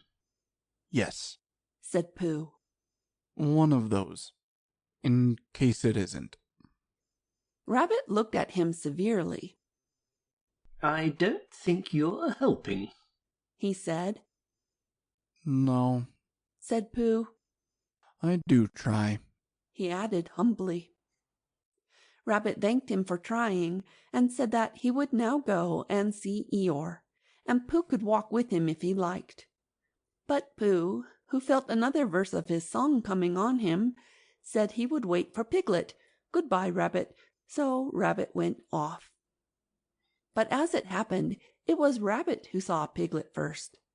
Piglet had got up early that morning to pick himself a bunch of violets, and when he had picked them and put them in a pot in the middle of his house, it suddenly came over him that nobody had ever picked Eeyore a bunch of violets. And the more he thought of this, the more he thought how sad it was to be an animal who had never had a bunch of violets picked for him. So he hurried out again, saying to himself, Eeyore, violets. And then, Violets, Eeyore. In case he forgot, because it was that sort of day, and he picked a large bunch and trotted along, smelling them and feeling very happy, until he came to the place where Eeyore was. Oh, Eeyore, began Piglet a little nervously, because Eeyore was busy. Eeyore put out a paw and waved him away. Tomorrow, said Eeyore. Or the next day. Piglet came a little closer to see what it was. Eeyore had 3 sticks on the ground and was looking at them. 2 of the sticks were touching at one end, but not at the other, and the 3rd stick was laid across them. Piglet thought that perhaps it was a trap of some kind. Oh, Eeyore, he began again. Just... Is that little Piglet? said Eeyore, still looking hard at his sticks. Yes, Eeyore, and I. Do you know what this is? No, said Piglet. It's an A. Oh, said Piglet. Not O, A, said Eeyore severely. Can't you hear, or do you think you have more education than Christopher Robin? yes, said Piglet. no, said Piglet very quickly, and he came closer still. Christopher Robin said it was an A, and an A it is, until somebody treads on me, Eeyore added sternly. Piglet jumped backwards hurriedly and smelt at his violets. Do you know what A means, little Piglet? no, Eeyore, I don't. It means learning. It means education. It means all the things that you and Pooh haven't got. That's what A means. Oh, said Piglet again. I mean, does it? He explained quickly. I'm telling you, people come and go in this forest, and they say it's only Eeyore, so it doesn't count. They walk to and fro saying ha ha. But do they know anything about A? They don't. It's just 3 sticks to them, but to the educated, mark this, little Piglet, to the educated, not meaning Poohs and Piglets, it's a great and glorious A. Not, he added, just something that anybody can come and breathe on. Piglet stepped back nervously and looked round for help. Here's Rabbit, he said gladly. Hello, Rabbit. Rabbit came up importantly, nodded to Piglet, and said, Ah, Eeyore, in the voice of one who would be saying goodbye in about 2 more minutes. There's just one thing I wanted to ask you, Eeyore. What happens to Christopher Robin in the mornings nowadays? What's this that I'm looking at? said Eeyore, still looking at it. 3 sticks, said Rabbit promptly. You see, said Eeyore to Piglet. He turned to Rabbit. I will now answer your question, he said solemnly.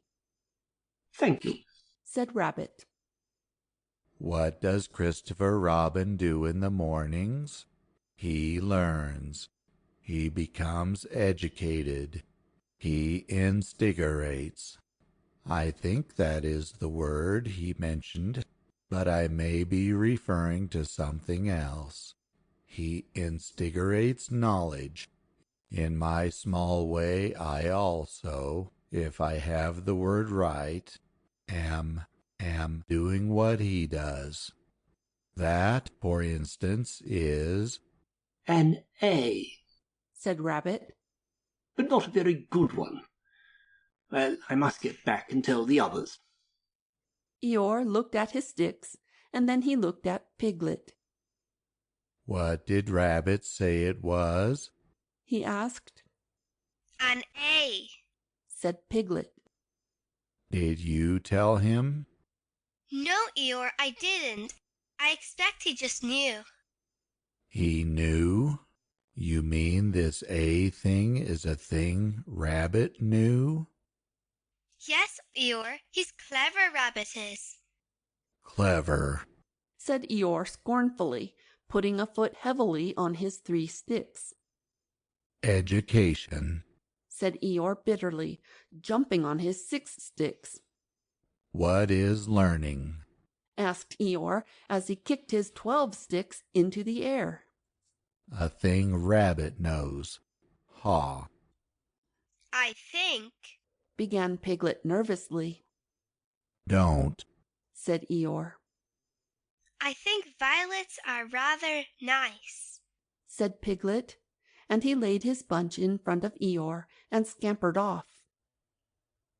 Next morning, the notice on Christopher Robin's door said, Gone out. Back soon. C.R. Which is why all the animals in the forest, except of course the spotted and herbaceous Baxen, now know what Christopher Robin does in the mornings. End of chapter 5.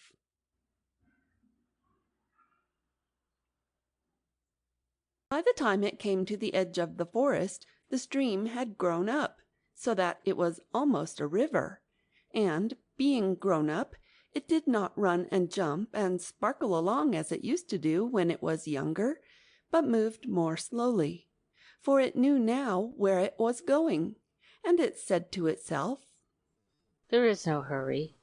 We shall get there some day. But all the little streams higher up in the forest went this way and that, quickly, eagerly, having so much to find out before it was too late. There was a broad track, almost as broad as a road, leading from the outland to the forest, but before it could come to the forest it had to cross this river. So where it crossed there was a wooden bridge, almost as broad as a road, with wooden rails on each side of it. Christopher Robin could just get his chin to the top rail if he wanted to, but it was more fun to stand on the bottom rail, so that he could lean right over and watch the river slipping go slowly away beneath him. Pooh could get his chin onto the bottom rail if he wanted to, but it was more fun to lie down and get his head under it and watch the river slipping slowly away beneath him. And this was the only way in which Piglet and Roo could watch the river at all, because they were too small to reach the bottom rail. So they would lie down and watch it, and it slipped away very slowly, being in no hurry to get there. One day, when Pooh was walking toward this bridge, he was trying to make up a piece of poetry about fir cones, because there they were, lying about on each side of him, and he felt singy. So he picked the fir cone up and looked at it, and said to himself, This is a very good fir cone, and something ought to rhyme to it. But he couldn't think of anything, and then this came into his head suddenly. Here is a mystery about a little fir tree. Owl says it's his tree, and Kanga says it's her tree, which doesn't make sense. Said Pooh. Because Kanga doesn't live in a tree. He had just come to the bridge, and not looking where he was going, he tripped over something, and the fir cone jerked out of his paw into the river. Bother, said Pooh, as it floated slowly under the bridge, and he went back to get another fir cone which had a rhyme to it. But then he thought that he would just look at the river instead, because it was a peaceful sort of day. So he lay down and looked at it, and it slipped slowly away beneath him. And suddenly there was his fir cone slipping away too. That's funny, said Pooh. I dropped it on the other side, said Pooh. And it came out on this side. I wonder if it would do it again.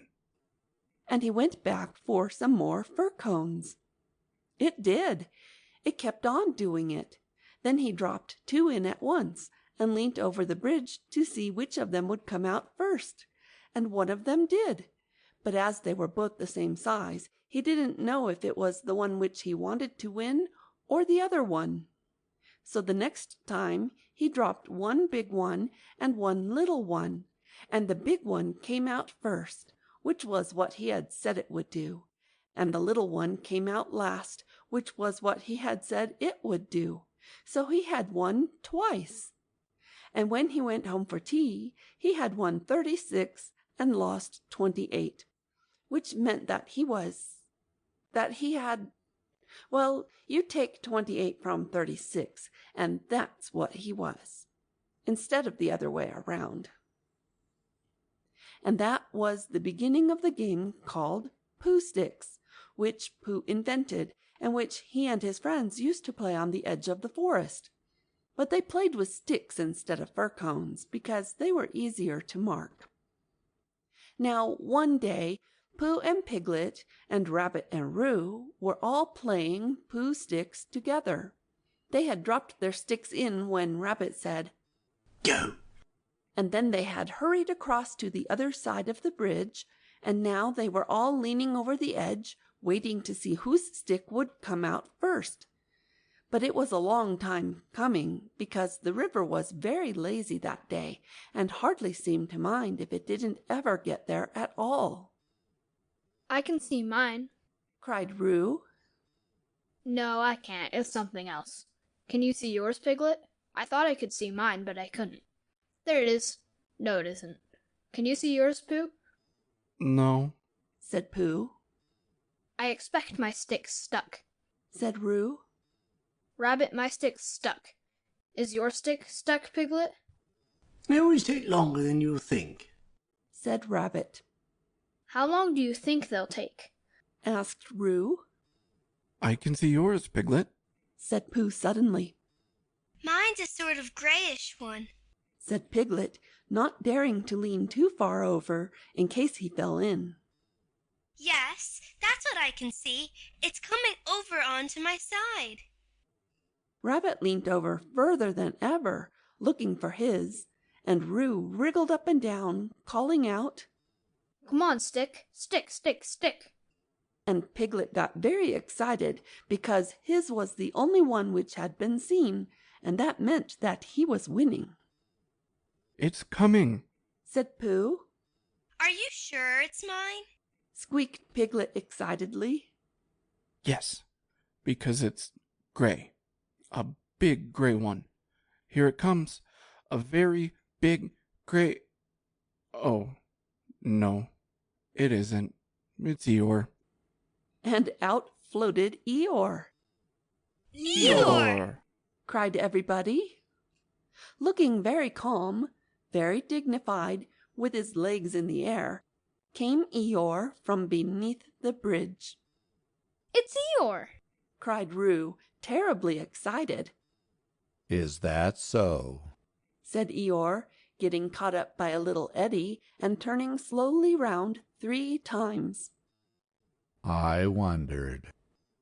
I didn't know you were playing, said Roo. I'm not, said Eeyore. What are you doing there? said Rabbit. I'll give you 3 guesses, Rabbit. Digging holes in the ground? Wrong. Leaping from branch to branch of a young oak tree? Wrong. Waiting for somebody to help me out of the river? Right. Give Rabbit time, and he'll always get the answer. But, Eeyore, said Pooh in distress. What can we... I mean, how shall we... Do you think if we... Yes, said Eeyore. one of those would be just the thing. Thank you, Pooh. He's going round and round, said Roo, much impressed. And why not? Said Eeyore coldly. I can swim too, said Roo proudly. Not round and round. Said Eeyore. It's much more difficult. I didn't want to come swimming at all today. He went on, revolving slowly. But if, when in, I decide to practice a slight circular movement from right to left, or perhaps I should say, he added as he got into another eddy, from left to right, just as it happens to occur to me, it is nobody's business but my own. There was a moment's silence while everybody thought. I've got a sort of idea, said Pooh at last. But I don't suppose it's a very good one.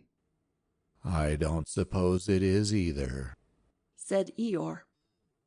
Go on, Pooh, said Rabbit. Let's have it. Well, if we all threw stones and things into the river on one side of Eeyore, the stones would make waves, and the waves would wash him to the other side. That's a very good idea, said Rabbit, and Pooh looked happy again. Very, said Eeyore. When I want to be washed, Pooh, I'll let you know. Supposing we hit him by mistake, said Piglet anxiously. Or supposing you missed him by mistake, said Eeyore. Think of all the possibilities, Piglet, before you settle down to enjoy yourselves. But Pooh had got the biggest stone he could carry and was leaning over the bridge, holding it in his paws. I'm not throwing it. I'm dropping it, Eeyore, he explained. And then I can't miss. I mean, I can't hit you. Could you stop turning around for a moment, because it muddles me rather? No, said Eeyore. I like turning round. Rabbit began to feel that it was time he took command. Now, Pooh, he said, when I say now, you can drop it. Eeyore, when I say now, Pooh will drop his stone. Thank you very much, Rabbit, but I expect I shall know. Are you ready, Pooh? Piglet, give Pooh a little more room. Get back a bit there, Roo. Are you ready? No, said Eeyore. Now, said Rabbit. Pooh dropped his stone. There was a loud splash, and Eeyore disappeared. It was an anxious moment for the watchers on the bridge. They looked and looked, and even the sight of Piglet's stick coming out a little in front of Rabbit's didn't cheer them up as much as you would have expected. And then, just as Pooh was beginning to think that he must have chosen the wrong stone, or the wrong river, or the wrong day for his idea, something gray showed for a moment by the river bank, and it got slowly bigger and bigger, and at last it was Eeyore coming out. With a shout they rushed off the bridge and pushed and pulled at him, and soon he was standing among them again on dry land. "Oh, Eeyore, you are wet," said Piglet, feeling him. Eeyore shook himself and asked somebody to explain to Piglet what happened when you had been inside a river for quite a long time. Well done, Pooh, said Rabbit kindly. That was a good idea of ours. What was? Asked Eeyore. Pushing you to the bank like that. Pushing me? Said Eeyore in surprise. Pushing me? You didn't think I was hushed, did you? I dived.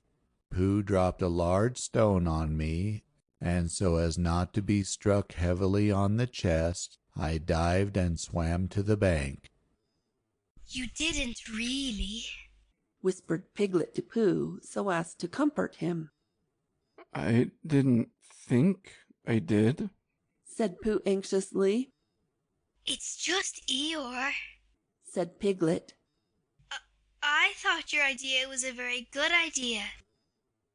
Pooh began to feel a little more comfortable, because when you are a bear of very little brain, and you think of things, you find sometimes that a thing which seemed very thingish inside you is quite different when it gets out into the open and has other people looking at it.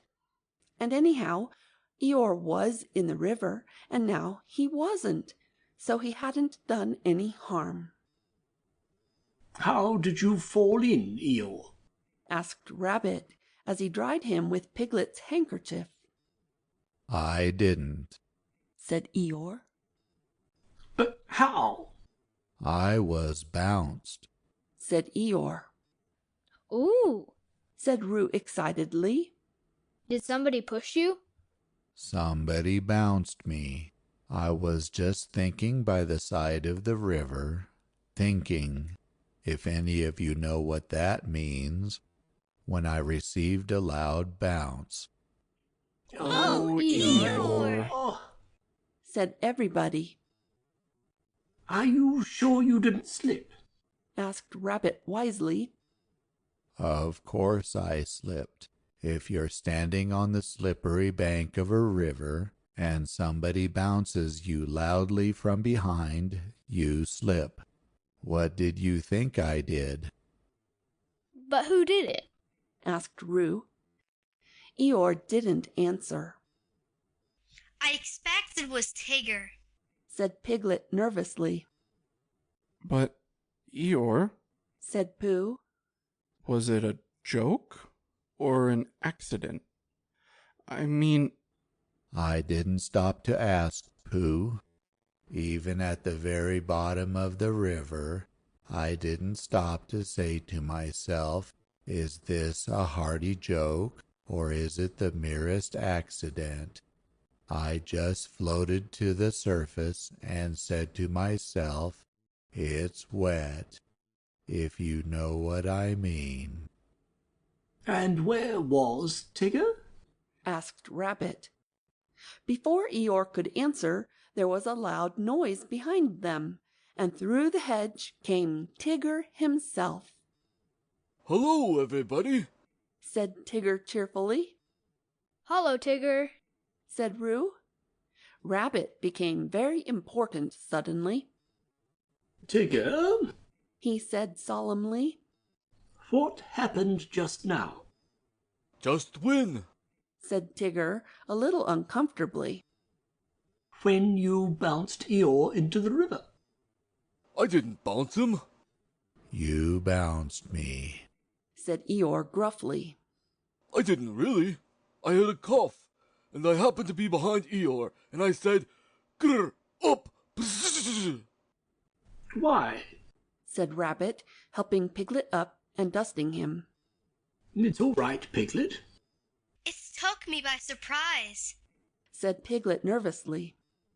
That's what I call bouncing, said Eeyore. Taking people by surprise. Very unpleasant habit. I don't mind Tigger being in the forest, he went on, because it's a large forest and there's plenty of room to bounce in it.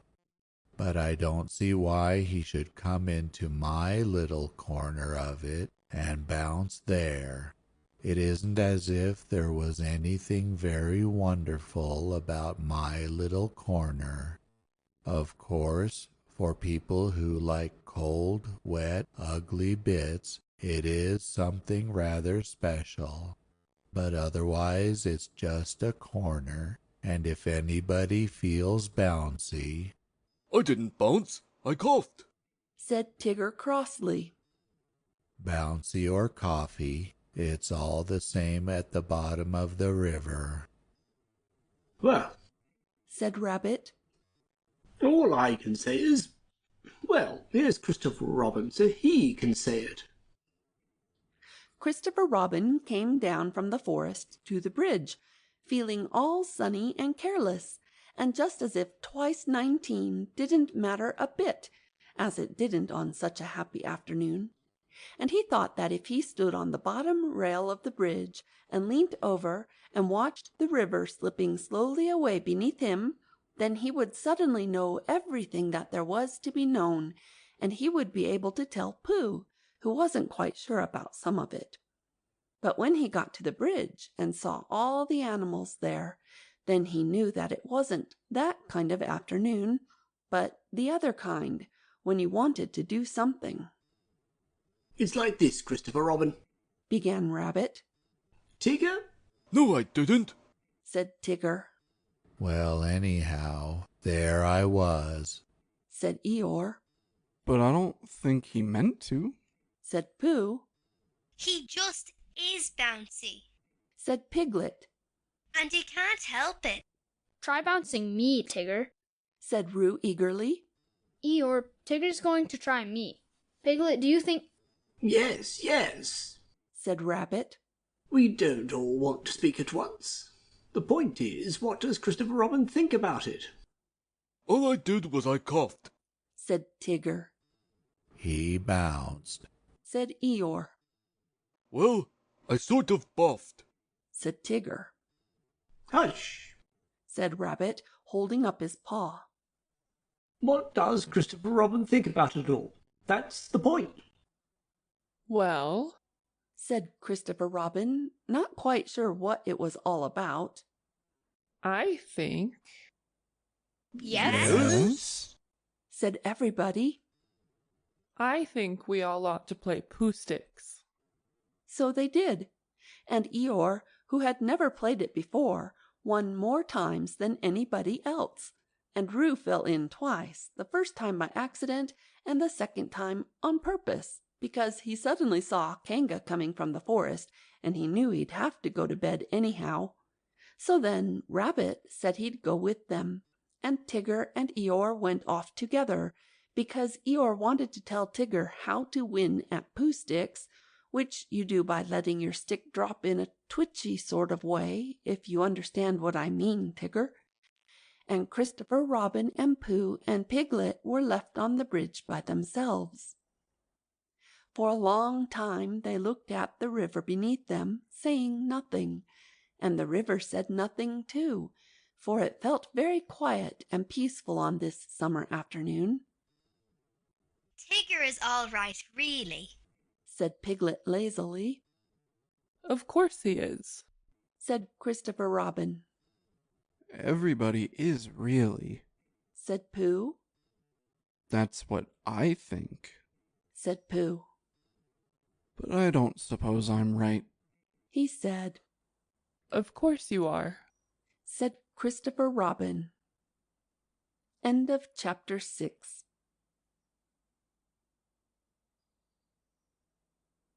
In which Tigger is unbounced.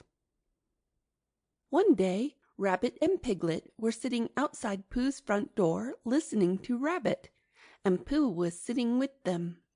It was a drowsy summer afternoon, and the forest was full of gentle sounds, which all seemed to be saying to Pooh, "Don't listen to Rabbit, listen to me." So he got into a comfortable position for not listening to Rabbit, and from time to time he opened his eyes to say, "Ah, and then closed them again to say, true." And from time to time Rabbit said, "You see what I mean, Piglet?" very earnestly, and Piglet nodded earnestly to show that he did. "In fact," said Rabbit, coming to the end of it at last. Tigger's getting so bouncy these days that it's time we taught him a lesson. Don't you think so, Piglet? Piglet said that Tigger was very bouncy, and that if they could think of a way of unbouncing him, it would be a very good idea. Just what I feel, said Rabbit. What do you say, Pooh? Pooh opened his eyes with a jerk and said, Extremely. Extremely what? asked Rabbit. What you were saying, said Pooh. Undoubtedly. Piglet gave Pooh a stiffening sort of nudge, and Pooh, who felt more and more that he was somewhere else, got up slowly and began to look for himself. But how shall we do it? asked Piglet. What sort of a lesson, Rabbit? That's the point, said Rabbit. The word lesson came back to Pooh as one he had heard before somewhere. There's a thing called twice times, he said. Christopher Robin tried to teach it to me once, but it didn't. What didn't? said Rabbit. Didn't what? said Piglet. Pooh shook his head. I don't know, he said. It just didn't. What are we talking about? Pooh, said Piglet reproachfully. Haven't you been listening to what Rabbit was saying? I listened, but I had a small piece of fluff in my ear. Could you say it again, please, Rabbit? Rabbit never minded saying things again, so he asked where he should begin from. And when Pooh had said, from the moment when the fluff got in his ear, and Rabbit had asked when that was, and Pooh had said he didn't know because he hadn't heard properly, Piglet settled it all by saying that what they were trying to do was they were just trying to think of a way to get the bounces out of Tigger, because however much you liked him, you couldn't deny it. He did bounce. Oh, I see, said Pooh. There's too much of him, said Rabbit. That's what it comes to. Pooh tried to think, and all he could think of was something which didn't help at all. So he hummed it very quietly to himself. If Rabbit was bigger and fatter and stronger, or bigger than Tigger, if Tigger was smaller, then Tigger's bad habit of bouncing at Rabbit would matter no longer if Rabbit was taller. What was Pooh saying? asked Rabbit. Any good? No, said Pooh sadly. No good. Well, I've got an idea, said Rabbit.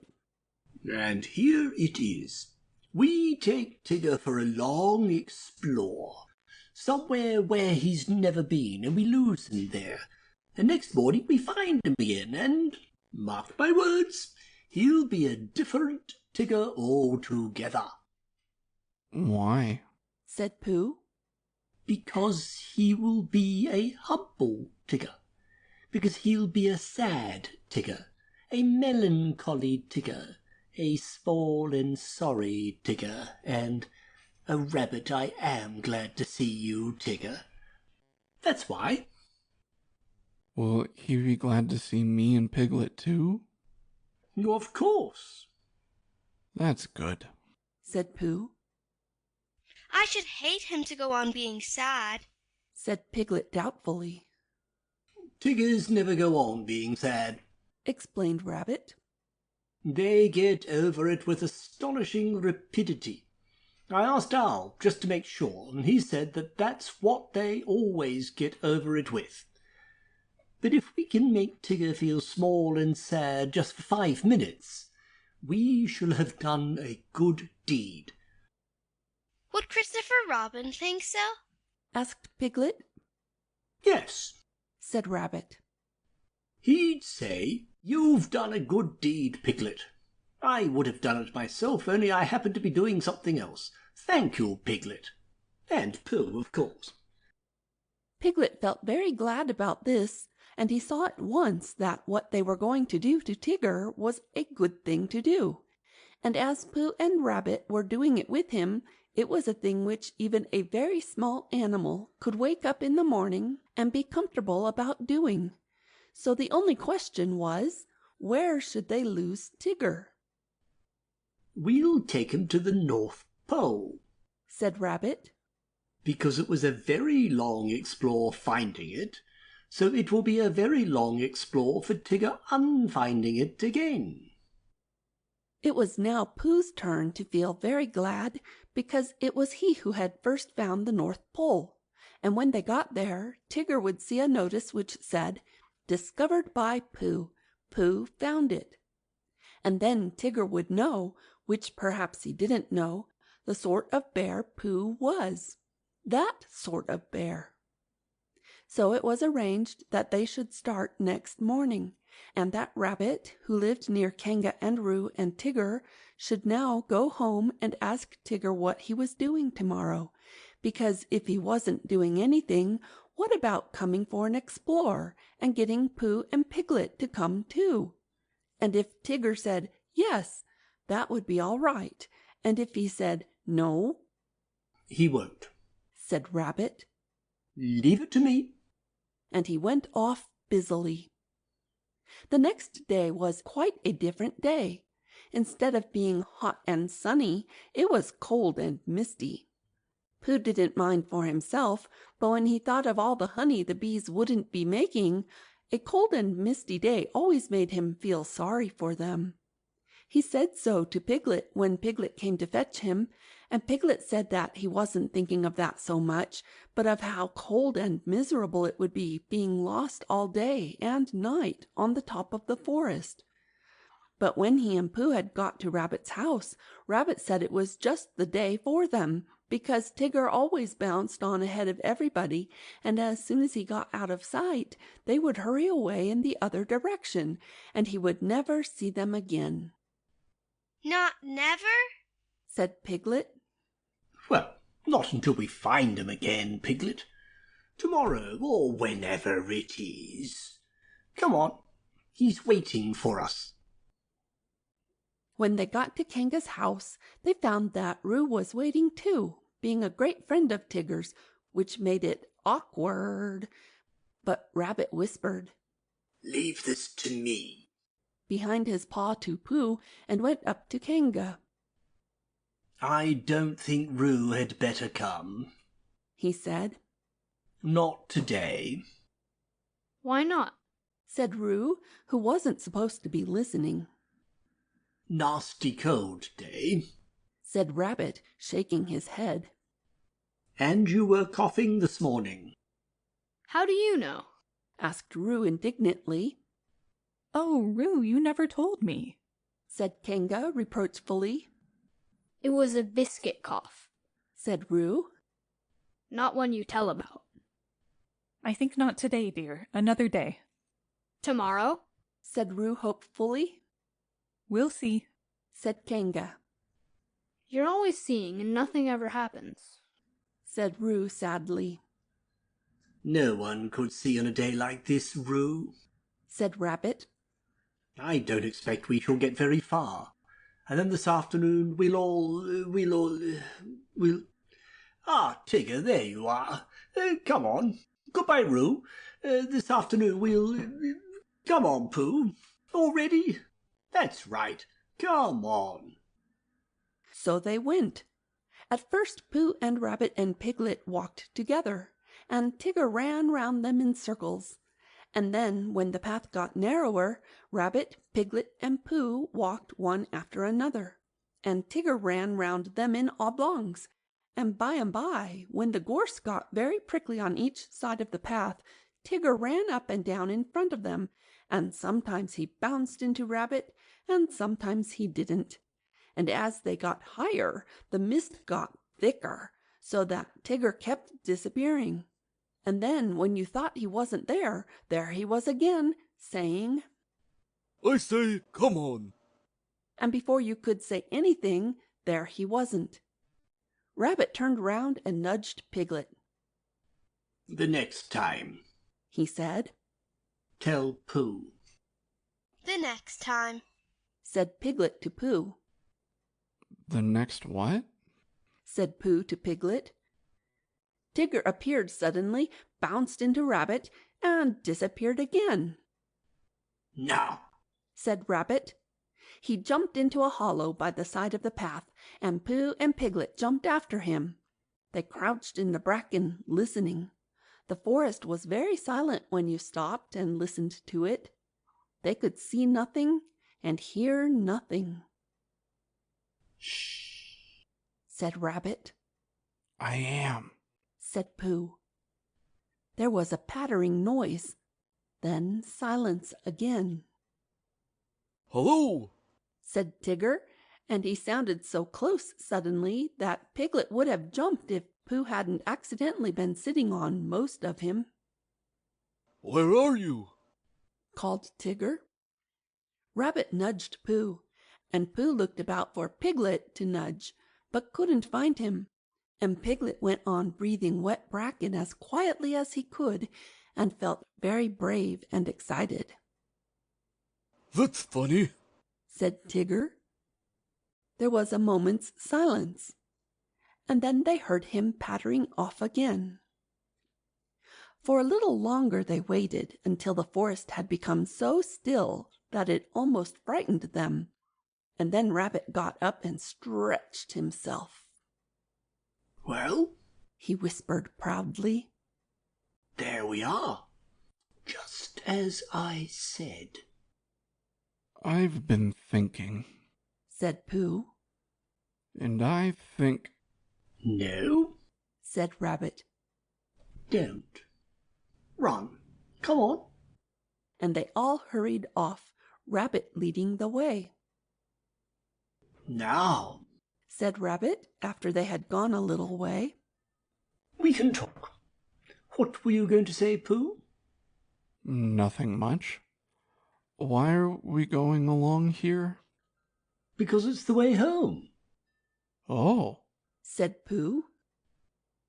I think it's more to the right, said Piglet nervously. What do you think, Pooh? Pooh looked at his two paws. He knew that one of them was the right, and he knew that when you had decided which one of them was the right, then the other one was the left, but he never could remember how to begin. Well, he said slowly. Come on, said Rabbit. I know it's this way. They went on. 10 minutes later, they stopped again. It's very silly, said Rabbit. But just for the moment Of course. Come on. Here we are, said Rabbit 10 minutes later. No, we're not. Now, said Rabbit 10 minutes later. I think we ought to be getting... Or are we a little bit more to the right than I thought? It's a funny thing, said Rabbit 10 minutes later. How everything looks the same in a mist. Have you noticed it, Pooh? Pooh said that he had. Lucky we know the forest so well, or we might get lost, said Rabbit half an hour later, and he gave the careless laugh which you give when you know the forest so well that you can't get lost. Piglet sidled up to Pooh from behind. Pooh? He whispered. Yes, Piglet? Nothing, said Piglet, taking Pooh's paw. I just wanted to be sure of you. When Tigger had finished waiting for the others to catch him up, and they hadn't, and when he had got tired of having nobody to say, I say, come on, to, he thought he would go home. So he trotted back, and the first thing Kanga said when she saw him was, There's a good Tigger. You're just in time for your strengthening medicine. And she poured it out for him. Roo said proudly, I've had mine. And Tigger swallowed his and said, So have I. and then he and Roo pushed each other about in a friendly way, and Tigger accidentally knocked over one or two chairs by accident, and Roo accidentally knocked over one on purpose, and Kanga said, "Now then, run along." "Where shall we run along to?" asked Roo. "You can go and collect some fir cones for me," said Kanga, giving them a basket. So they went to the 6 pine trees, and threw fir cones at each other until they had forgotten what they came for, and they left the basket under the trees and went back to dinner. And it was just as they were finishing dinner that Christopher Robin put his head in at the door. "Where's Pooh?" he asked. "Tigger, dear, where's Pooh?" said Kanga. Tigger explained what had happened at the same time that Roo was explaining about his biscuit cough, and Kanga was telling them not both to talk at once, so it was some time before Christopher Robin guessed that Pooh and Piglet and Rabbit were all lost in the mist on the top of the forest. "It's a funny thing about Tiggers," whispered Tigger to Roo. "how Tiggers never get lost." "Why don't they, Tigger?" "They just don't. explained Tigger. That's how it is." "Well," said Christopher Robin, "we shall have to go and find them then, that's all. Come on, Tigger." "I shall have to go and find them," explained Tigger to Roo. "May I find them too?" asked Roo eagerly. "I think not today, dear," said Kanga. "Another day." "Well, if they're lost tomorrow, may I find them?" "We'll see," said Kanga, and Roo, who knew what that meant, went into a corner and practiced jumping out at himself, partly because he wanted to practice this, and partly because he didn't want Christopher Robin and Tigger to think that he minded when they went off without him. "The fact is," said Rabbit, "we've missed our way somehow." They were having a rest in a small sand pit on the top of the forest.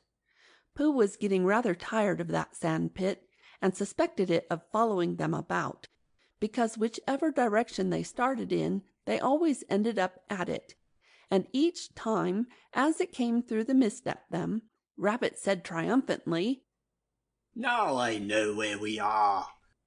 and Pooh said sadly, "So do I." and Piglet said nothing. He had tried to think of something to say, but the only thing he could think of was, "Help, help," and it seemed silly to say that when he had Pooh and Rabbit with him. "Well," said Rabbit after a long silence in which nobody thanked him for the nice walk they were having, "we'd better get on, I suppose. Which way shall we try?" "How would it be," said Pooh slowly, "if, as soon as we're out of sight of this pit, we try to find it again?" "What's the good of that?" said Rabbit. "Well," said Pooh, "we keep looking for home and not finding it, so I thought that if we looked for this pit, we'd be sure to not find it, which would be a good thing, because then we might find something that we weren't looking for, which might be just what we're looking for, really." "I don't see much sense in that," said Rabbit. "No, said Pooh humbly. there isn't, but there was going to be when I began it. It's just something that happened to it on the way." "If I walked away from this pit and then walked back to it, of course I should find it." "Well, I thought perhaps you wouldn't," said Pooh. "I just thought—" "Try," said Piglet suddenly. "We'll wait here for you." Rabbit gave a laugh to show how silly Piglet was, and walked into the mist. After he had gone 100 yards, he turned and walked back again. And after Pooh and Piglet had waited 20 minutes for him, Pooh got up. "I just thought," said Pooh. Now then, Piglet, let's go home. But, Pooh, cried Piglet, all excited. do you know the way? No, said Pooh. but there are 12 pots of honey in my cupboard, and they've been calling to me for hours. I couldn't hear them properly before because Rabbit would talk, but if nobody says anything except those 12 pots, I think, Piglet, I shall know where they're calling from. Come on. They walked off together, and for a long time Piglet said nothing so as not to interrupt the pots. And then suddenly he made a squeaky noise and an woo noise, because now he began to know where he was. But he still didn't dare to say so out loud, in case he wasn't. And just when he was getting so sure of himself that it didn't matter whether the pots went on calling or not, there was a shout from in front of them, and out of the mist came Christopher Robin. "Oh, there you are," said Christopher Robin carelessly, trying to pretend that he hadn't been anxious. Here we are, said Pooh. "Where's Rabbit?" I don't know, said Pooh. "Oh, well, I expect Tigger will find him. He's sort of looking for you all."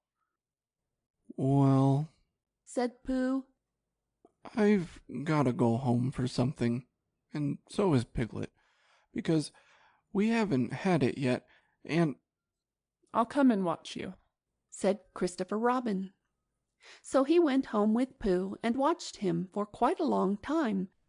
And all the time he was watching, Tigger was tearing round the forest, making loud yapping noises for Rabbit. And at last a very small and sorry rabbit heard him. And the small and sorry rabbit rushed through the mist at the noise, and it suddenly turned into Tigger, a friendly Tigger, a grand Tigger, a large and helpful Tigger, a Tigger who bounced, if he bounced at all, in just the beautiful way a Tigger ought to bounce. Oh, Tigger, I am glad to see you, cried Rabbit. End of chapter 7.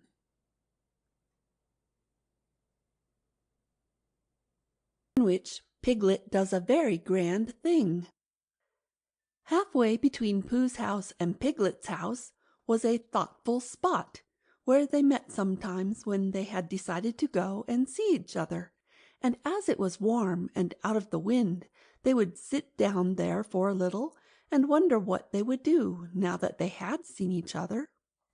One day when they had decided not to do anything, Pooh made up a verse about it, so that everybody should know what the place was for. This warm and sunny spot belongs to Pooh, and here he wonders what he's going to do. Oh, bother, I forgot. It's Piglet's too. Now, one autumn morning, when the wind had blown all the leaves off the trees in the night, and was trying to blow the branches off, Pooh and Piglet were sitting in the thoughtful spot and wondering. What I think, said Pooh, is I think we'll go to Pooh Corner and see Eeyore, because perhaps his house has been blown down, and perhaps he'd like us to build it again. What I think, said Piglet, is I think we'll go and see Christopher Robin, only he won't be there, so we can't. Let's go and see everybody, said Pooh. Because when you've been walking in the wind for miles, and you suddenly go into somebody's house, and he says, "Hello, Pooh, you're just in time for a little smackerel of something," and you are, then it's what I call a friendly day. Piglet thought that they ought to have a reason for going to see everybody, like looking for Small or organizing an expedition. If Pooh could think of something, Pooh could. We'll go because it's Thursday, he said. and we'll go to wish everybody a very happy Thursday. Come on, Piglet. They got up, and when Piglet had sat down again, because he didn't know the wind was so strong, and had been helped up by Pooh, they started off. They went to Pooh's house first, and luckily Pooh was at home just as they got there, so he asked them in, and they had some, and then they went on to Kanga's house, holding on to each other and shouting, "Isn't it?" and, What? and. I can't hear. By the time they got to Kanga's house, they were so buffeted that they stayed to lunch. Just at first it seemed rather cold outside afterwards, so they pushed on to Rabbit's as quickly as they could. We've come to wish you a very happy Thursday, said Pooh, when he had gone in and out once or twice, just to make sure that he could get out again. Why, what's going to happen on Thursday? Asked Rabbit, and when Pooh had explained, and Rabbit, whose life was made up of important things, said, Oh, I thought you'd really come about something. They sat down for a little, and by Pooh and Piglet went on again. The wind was behind them now, so they didn't have to shout. Rabbit's clever, said Pooh thoughtfully. Yes, said Piglet. Rabbit's clever. And he has brain. Yes, said Piglet. Rabbit has brain. There was a long silence. I suppose, said Pooh, that's why he never understands anything.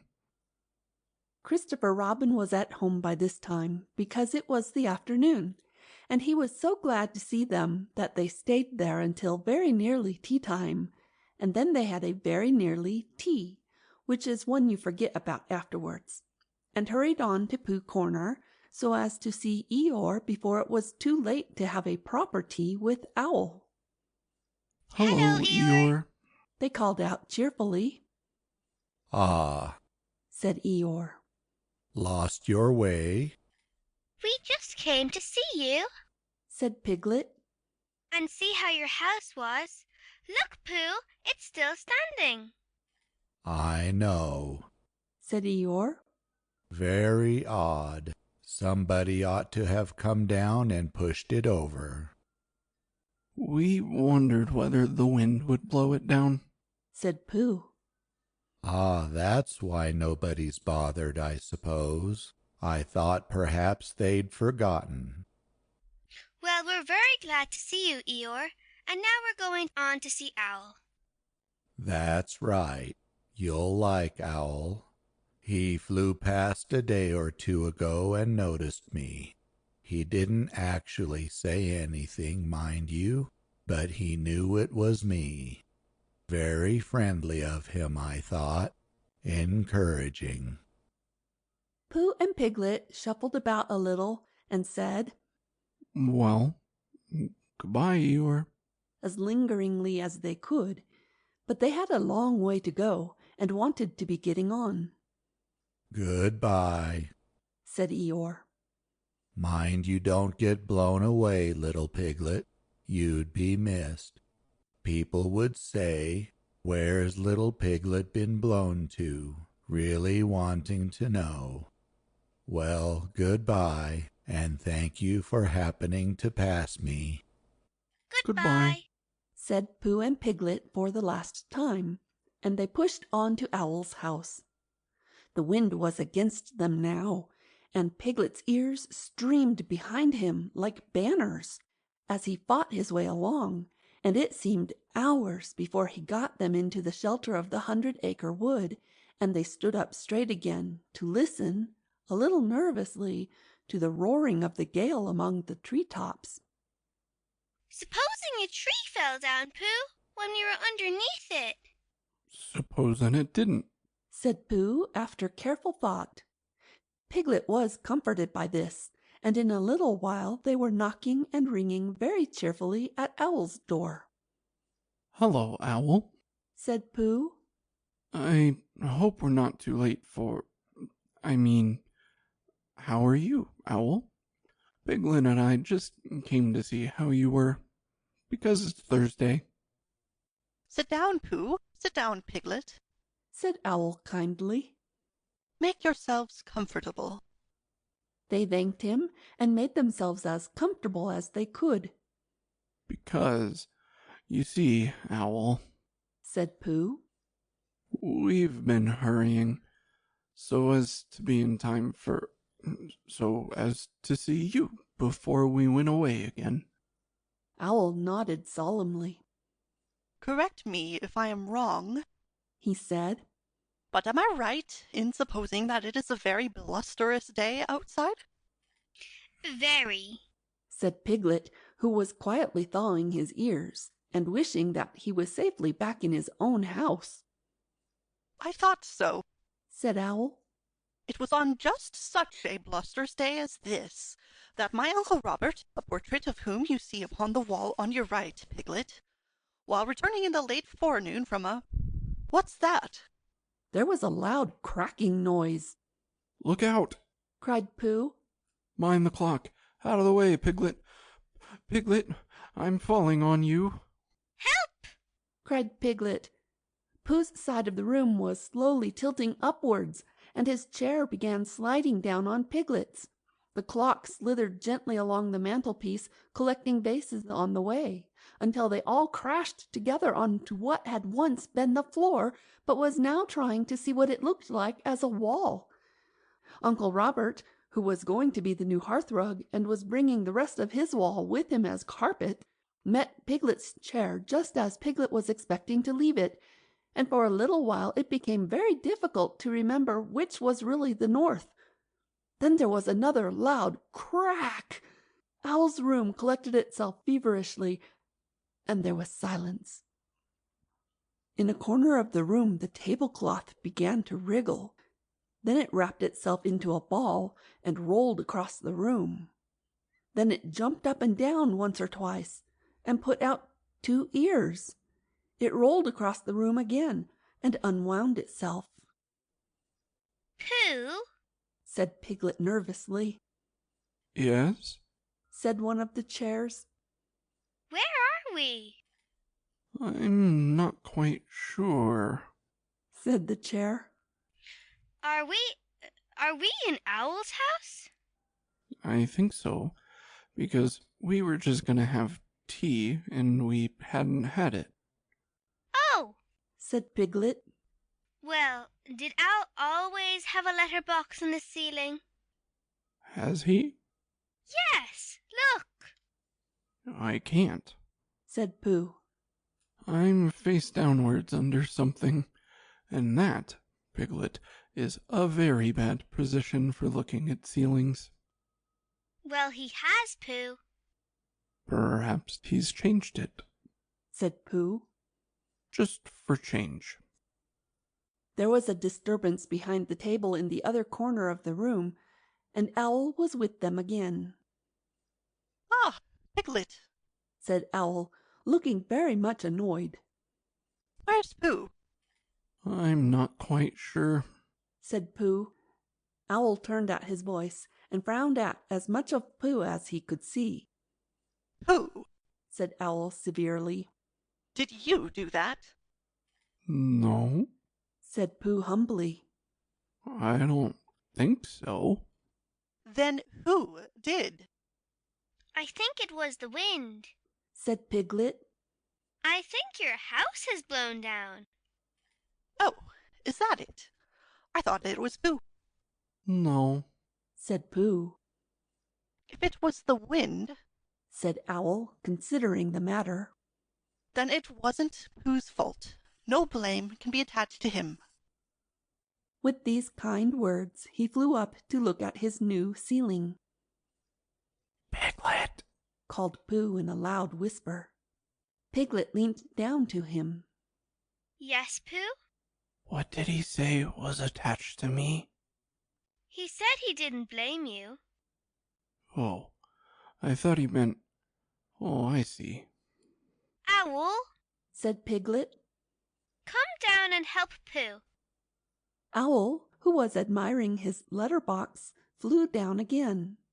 Together they pushed and pulled at the armchair, and in a little while Pooh came out from underneath, and was able to look round him again. Well, said Owl, this is a nice state of things. What are we going to do, Pooh? Can you think of anything? asked Piglet. Well, I had just thought of something, said Pooh. It was just a little thing I thought of. And he began to sing. I lay on my chest, and I thought it best to pretend I was having an evening rest. I lay on my tum, and I tried to hum, but nothing particular seemed to come. My face was flat on the floor, and that is all very well for an acrobat, but it doesn't seem fair to a friendly bear to stiffen him out with a basket chair, and a sort of scose which grows and grows is not too nice for his poor old nose, and a sort of scutch is much too much for his neck and his mouth and his ears and such. That was all, said Pooh. Owl coughed in an unadmiring sort of way, and said that, if Pooh was sure that was all, they could now give their minds to the problem of escape. Because, said Owl, we can't go out by what used to be the front door. Something's fallen on it. But how else can you go out? asked Piglet anxiously. That is the problem, Piglet, to which I am asking Pooh to give his mind. Pooh sat on the floor, which had once been a wall, and gazed up at the ceiling, which had once been another wall, with a front door in it which had once been a front door, and tried to give his mind to it. Could you fly up to the letterbox with Piglet on your back? he asked. No, said Piglet quickly. He couldn't. Owl explained about the necessary dorsal muscles.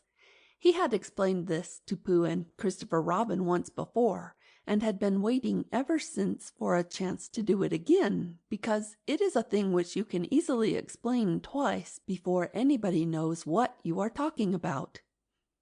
Because you see, Owl, if we could get Piglet into the letterbox, he might squeeze through the place where the letters come, and climb down the tree and run for help. Piglet said hurriedly that he had been getting bigger lately, and couldn't possibly, much as he would like to.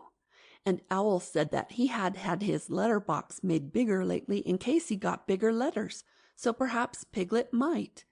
And Piglet said, But you said the necessary you-know-whats wouldn't. And Owl said, No, they won't. So it's no good thinking about it. And Piglet said, Then we'd better think of something else. And began to at once. But Pooh's mind had gone back to the day when he had saved Piglet from the flood, and everybody had admired him so much, and as that didn't often happen, he thought he would like it to happen again. And suddenly, just as it had come before, an idea came to him. Owl, said Pooh, I have thought of something. Astute and helpful bear, said Owl. Pooh looked proud at being called a stout and helpful bear, and said modestly that he just happened to think of it. You tied a piece of string to Piglet, and you flew up to the letter-box with the other end in your beak, and you pushed it through the wire and brought it down to the floor, and you and Pooh pulled hard at this end, and Piglet went slowly up at the other end, and there you were. And there Piglet is, said Owl, if the string doesn't break. Supposing it does? asked Piglet, wanting to know. Then we try another piece of string. This was not very comforting to Piglet, because however many pieces of string they tried pulling up with, it would always be the same hymn coming down. But still, it did seem the only thing to do. So, with one last look back in his mind at all the happy hours he had spent in the forest, not being pulled up to the ceiling by a piece of string, Piglet nodded bravely at Pooh and said that it was a very clever plan. It won't break, whispered Pooh comfortingly. because you're a small animal, and I'll stand underneath, and if you save us all, it will be a very grand thing to talk about afterwards, and perhaps I'll make up a song, and people will say it was so grand what Piglet did that a respectful Pooh song was made about it. Piglet felt much better after this, and when everything was ready, and he found himself slowly going up to the ceiling, he was so proud that he would have called out, "Look at me!" if he hadn't been afraid that Pooh and Owl would let go of their end of the string and look up at him. Up we go, said Pooh cheerfully. The ascent is proceeding as expected, said Owl helpfully. Soon it was over. Piglet opened the letter box and climbed in. Then, having untied himself, he began to squeeze into the slit through which in the old days, when front doors were front doors, many an unexpected letter that W.O.L. had written to himself had come slipping. He squeezed and he squoze, and then with one last squooze, he was out. Happy and excited, he turned round to squeak a last message to the prisoners. "It's all right," he called through the letter box. "Your tree is blown right over, Owl, and there's a branch across the door. But Christopher Robin and I can move it, and we'll bring a rope for Pooh, and I'll go and tell him now, and I can climb down quite easily. I mean, it's dangerous, but I can do it all right. And Christopher Robin and I will be back in about half an hour. Goodbye, Pooh." And without waiting to hear Pooh's answering, "Goodbye, and thank you, Piglet," he was off. Half an hour, said Owl, settling himself comfortably. That will just give me time to finish that story I was telling you about my Uncle Robert, portrait of whom you see underneath you. Now let me see, where was I? Oh, yes. It was on just such a blusterous day as this that my Uncle Robert— Pooh closed his eyes. End of chapter 8.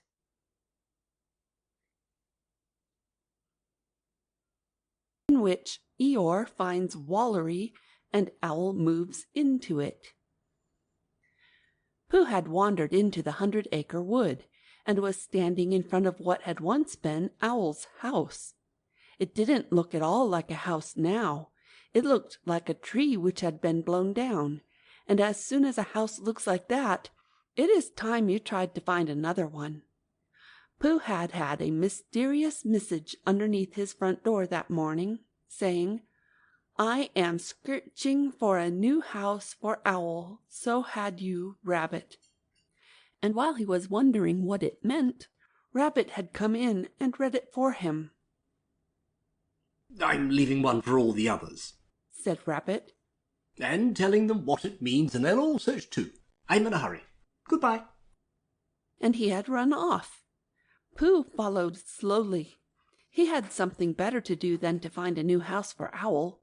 He had to make up a Pooh song about the old one, because he had promised Piglet days and days ago that he would, and whenever he and Piglet had met since, Piglet didn't actually say anything, but you knew at once why he didn't. And if anybody mentioned hums or trees or string or storms in the night, Piglet's nose went all pink at the tip, and he talked about something quite different in a hurried sort of way. "But it isn't easy," said Pooh to himself as he looked at what had once been Owl's house. "because poetry and hums aren't things which you get. They're things which get you. And All you can do is to go where they can find you. He waited hopefully. Well, said Pooh after a long wait. I shall begin, "Here lies a tree," because it does. And then I'll see what happens. This is what happened. Here lies a tree which Owl, a bird, was fond of when it stood on end. An owl was talking to a friend called me, in case you hadn't heard, when something occurred. For lo, the wind was blusterous, and flattened out his favorite tree, and things looked bad for him, and we looked bad, I mean, for he and us. I've never known them wuss. Then Piglet thought a thing. "Courage," he said, "there's always hope. I want a thinnish piece of rope, or if there isn't any, bring a thickish piece of string." So to the letter box he rose, while Pooh and Owl said "Oh" and "hum," and where the letters always come, called letters only, Piglet goes, his head and then his toes. Oh, gallant Piglet, Piglet, ho! Did Piglet tremble? Did he blinch? No, no, he struggled inch by inch through letters only, as I know, because I saw him go. He ran, and then he stood and shouted, "Help for Owl, a bird, and Pooh, a bear," until he heard the others coming through the wood as quickly as they could. "Help, help, and rescue!" Piglet cried, and showed the others where to go. "Sing ho for Piglet, Piglet, ho!" And soon the door was open wide, and we were both outside. Sing ho for Piglet, ho, ho. So there it is, said Pooh when he had sung this to himself 3 times. It's come different from what I thought it would, but it's come. Now I must go and sing it to Piglet. "I am searching for a new house for Owl. So had you, Rabbit," "What's all this?" said Eeyore. Rabbit explained. "What's the matter with his old house?" asked Eeyore. Rabbit explained. "Nobody tells me," said Eeyore. "Nobody keeps me informed. I make it 17 days come Friday since anybody spoke to me." "It certainly isn't 17 days. "Come Friday," explained Eeyore. "And today's Saturday," said Rabbit. "So that would make it 11 days. And I was here myself a week ago." "Not conversing," said Eeyore. "Not first one and then the other. You said hello and flashed past. I saw your tail in the distance as I was meditating my reply. I had thought of saying, 'What?' but of course it was then too late." "Well, I was in a hurry." "No give and take. Eeyore went on. No exchange of thought. Hello, what? I mean, it gets you nowhere, particularly if the other person's tail is only just in sight for the second half of the conversation." "It's your fault, Eeyore. You've never been to see any of us. You just stay here in this one corner of the forest waiting for the others to come to you. Why don't you go to them sometimes?" Eeyore was silent for a little while, thinking. "There may be something in what you say, Rabbit," he said at last. "I must move about more. I must come and go." "That's right, Eeyore. Drop in on any of us at any time when you feel like it." "Thank you, Rabbit, And if anybody says in a loud voice, "Bother, it's Eeyore," I can drop out again. Rabbit stood on one leg for a moment. Well, he said, I must be going. Goodbye, said Eeyore. What? Oh, goodbye. And if you do come across the house for Owl, you must let us know. I will give my mind to it, said Eeyore. Rabbit went. Pooh had found Piglet, and they were walking back to the 100-acre wood together. Piglet, said Pooh a little shyly after they had walked for some time without saying anything. Yes, Pooh. do you remember when I said that a respectful Pooh song might be written about you-know-what? Did you, Pooh? said Piglet, getting a little pink around the nose. Oh, yes, I believe you did. It's been written, Piglet. The pink went slowly up Piglet's nose to his ears and settled there. Has it, Pooh? he asked huskily. About that time when... Do you mean really written? Yes, Piglet. The tips of Piglet's ears glowed suddenly, and he tried to say something, but even after he had husked once or twice, nothing came out. So Pooh went on. There are 7 verses in it. 7? said Piglet as carelessly as he could.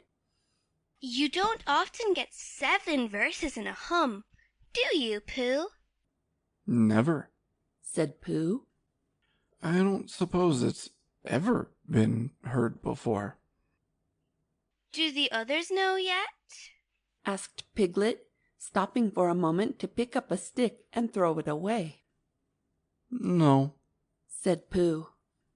And I wondered which you would like best, for me to hum it now, or to wait till we find the others and then hum it for all of you.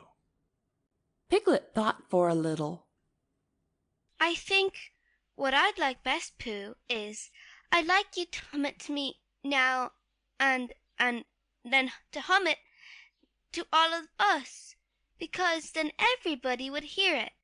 But I could say, "Oh yes, Pooh's told me," and pretend not to be listening.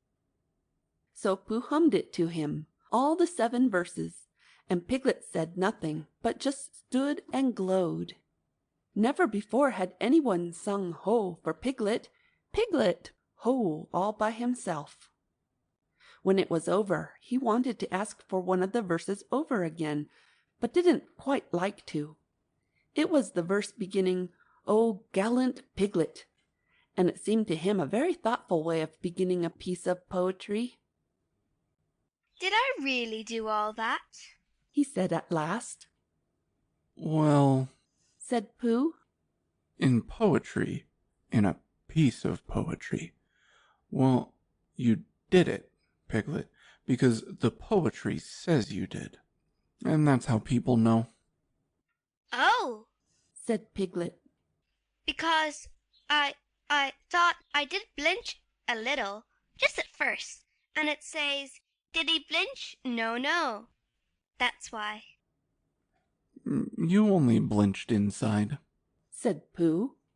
and that's the bravest way for a very small animal to not blinch that there is.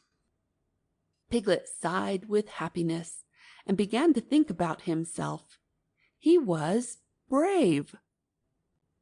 When they got to Owl's old house, they found everybody else there except Eeyore.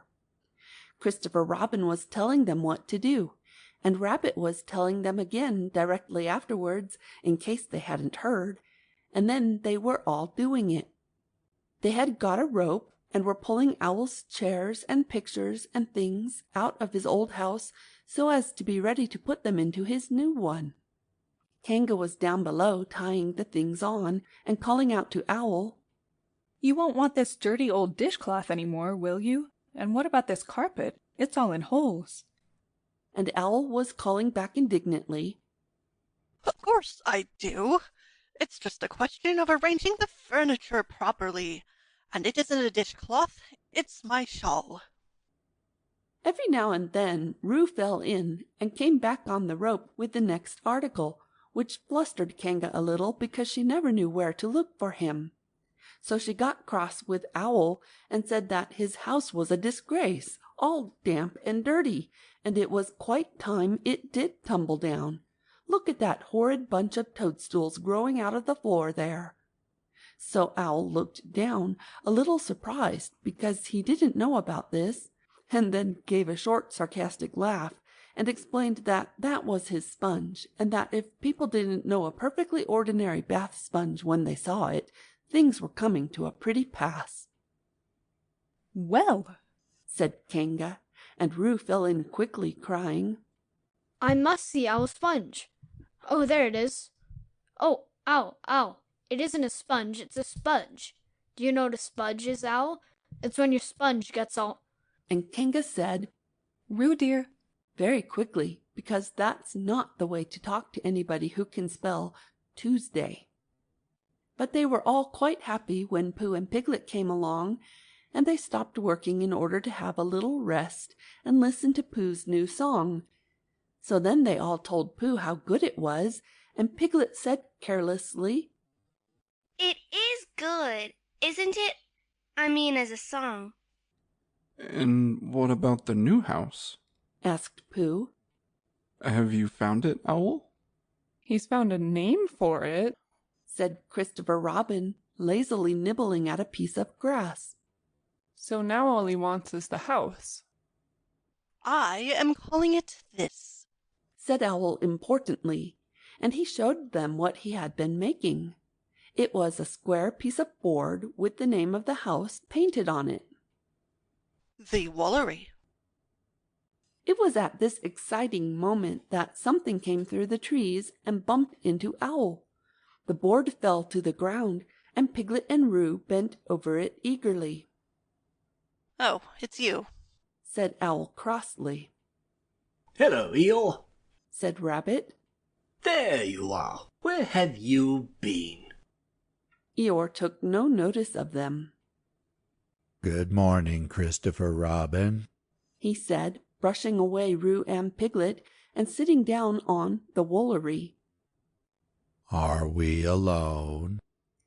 Yes, said Christopher Robin, smiling to himself.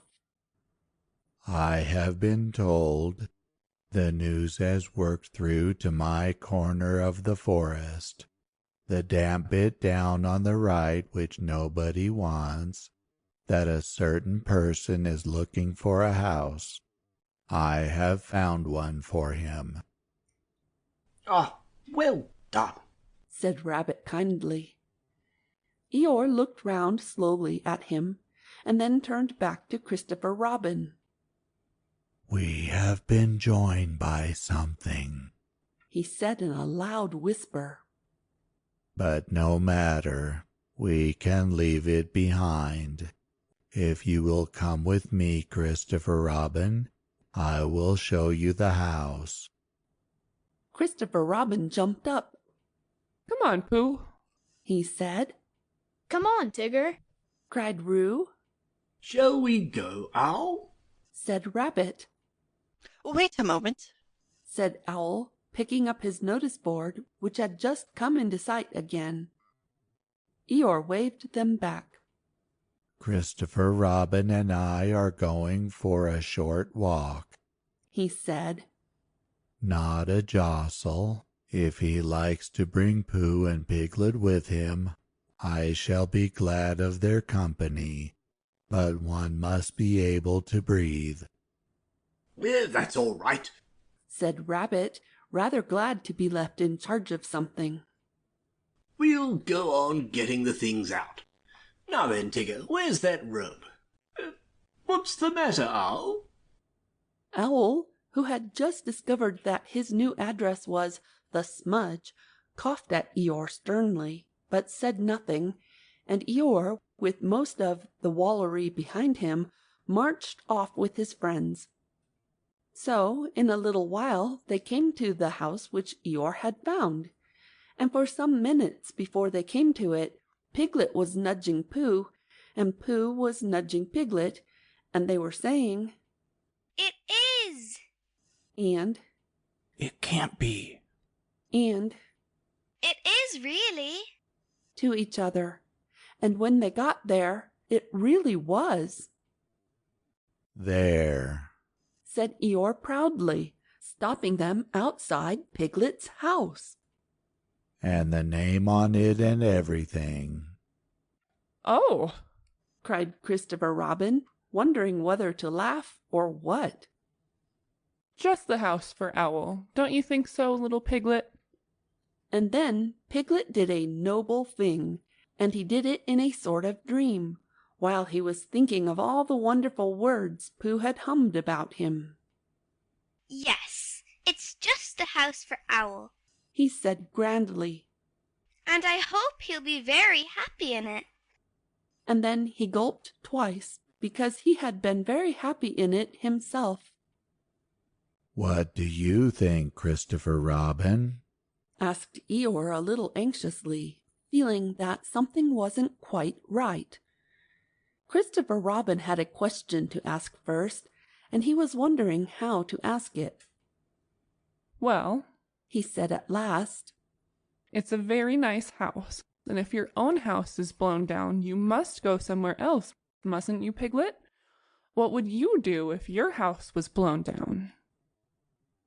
Before Piglet could think, Pooh answered for him. "He'd come and live with me," Said Pooh. "Wouldn't you, Piglet?" Piglet squeezed his paw. "Thank you, Pooh. He said. I should love to." End of chapter 9.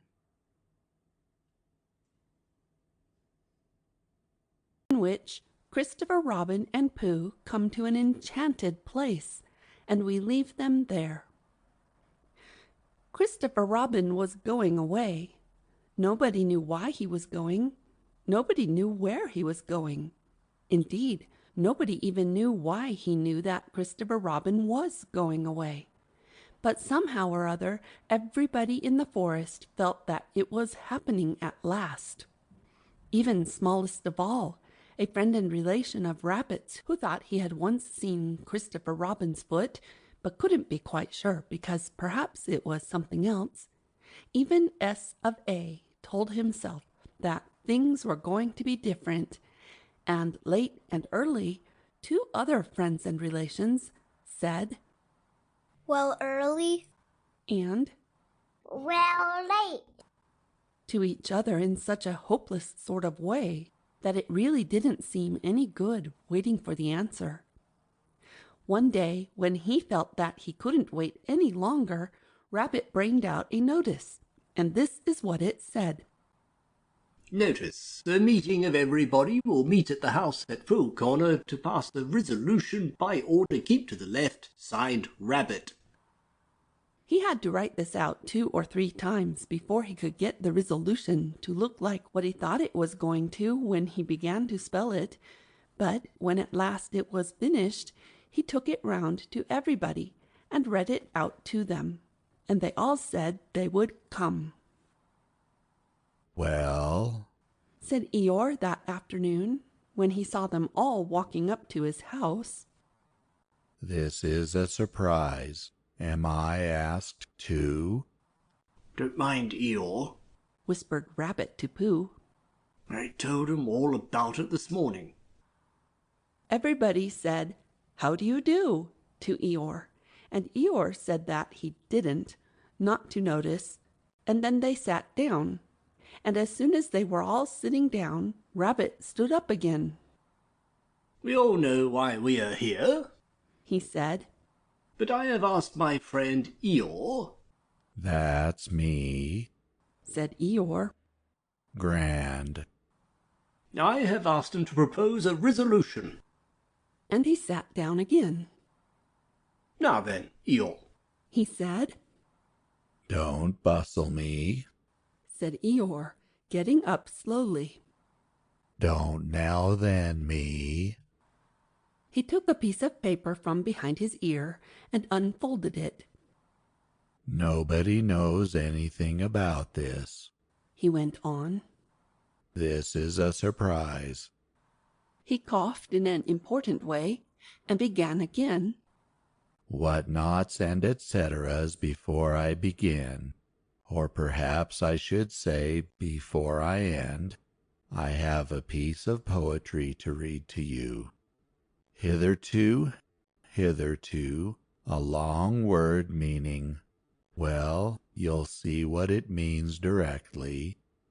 Hitherto, as I was saying, all the poetry in the forest has been written by Pooh, a bear with a pleasing manner but a positively startling lack of brain. The poem which I am now about to read to you was written by Eeyore, or myself, in a quiet moment. If somebody will take Roo's bullseye away from him and wake up Owl, we shall all be able to enjoy it. I call it Poem. This was it. Christopher Robin is going. At least I think he is. Where? Nobody knows. But he is going. I mean he goes. To rhyme with nose. Do we care? To rhyme with where? We do very much. I haven't got a rhyme for that is in the second line yet. Bother. Now I haven't got a rhyme for bother. Bother. Those two bothers will have to rhyme with each other. Bother. The fact is, this is more difficult than I thought. I ought, very good indeed. I ought to begin again, but it is easier to stop. Christopher Robin, goodbye. I, and all your friends, sends, all your friend, send. Very awkward this, it keeps going wrong. Well, anyhow, we send our love. End. If anybody wants to clap, said Eeyore when he had read this, now is the time to do it. They all clapped. Thank you, said Eeyore. Unexpected and gratifying, if a little lacking in smack. It's much better than mine, said Pooh admiringly, and he really thought it was. Well, explained Eeyore modestly, it was meant to be. The resolution, said Rabbit, is that we all sign it and take it to Christopher Robin. So it was signed. Pooh, Piglet, Wall, Eeyore, Rabbit, Kanga, Blot, Smudge. And they all went off to Christopher Robin's house with it. Hello, everybody, said Christopher Robin. Hello, Pooh. They all said, Hello, and felt awkward and unhappy suddenly, because it was a sort of goodbye they were saying, and they didn't want to think about it. So they stood around and waited for somebody else to speak, and they nudged each other and said, Go on. And gradually Eeyore was nudged to the front, and the others crowded behind him. What is it, Eeyore? asked Christopher Robin. Eeyore swished his tail from side to side so as to encourage himself, and began. Christopher Robin, he said, we've come to say, to give you, it's called, written by, but we've all, because we've heard, we all know, well, you see, it's,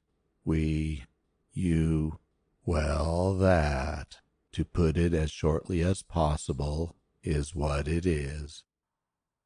He turned round angrily on the others and said, Everybody crowds round so in this forest. There's no space. I never saw a more spreading lot of animals in my life, and all in the wrong places. Can't you see that Christopher Robin wants to be alone? I'm going. And he humped off. Not quite knowing why, the others began edging away, and when Christopher Robin had finished reading poem and was looking up to say, "Thank you," only Pooh was left. "It's a comforting sort of thing to have," said Christopher Robin, folding up the paper and putting it in his pocket. "Come on, Pooh." And he walked off quickly. "Where are we going?" said Pooh, hurrying after him and wondering whether it was to be an explore or a what shall I do about you know what. "Nowhere," said Christopher Robin. So they began going there, and after they had walked a little way, Christopher Robin said, "What do you like doing the best in the world, Pooh?" "Well," said Pooh, "what I like best..."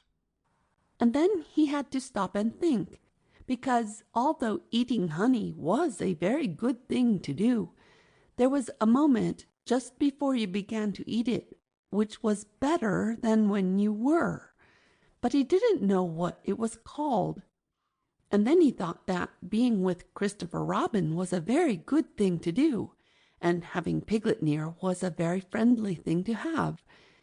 And so when he had thought it all out, he said, "What I like best in the whole world is me and Piglet going to see you, and you saying, 'What about a little something?'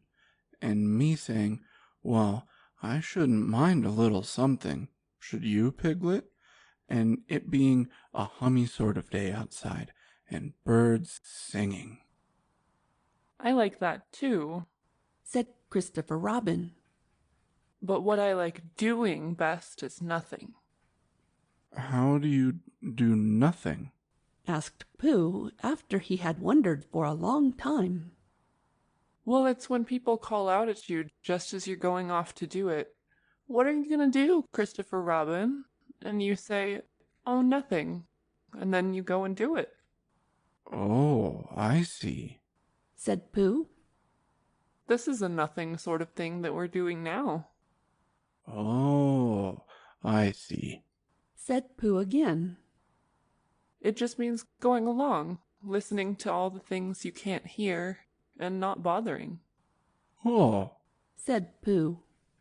They walked on, thinking of this and that, and by they came to an enchanted place on the very top of the forest, called Galleon's Lap, which is 60-something trees in a circle.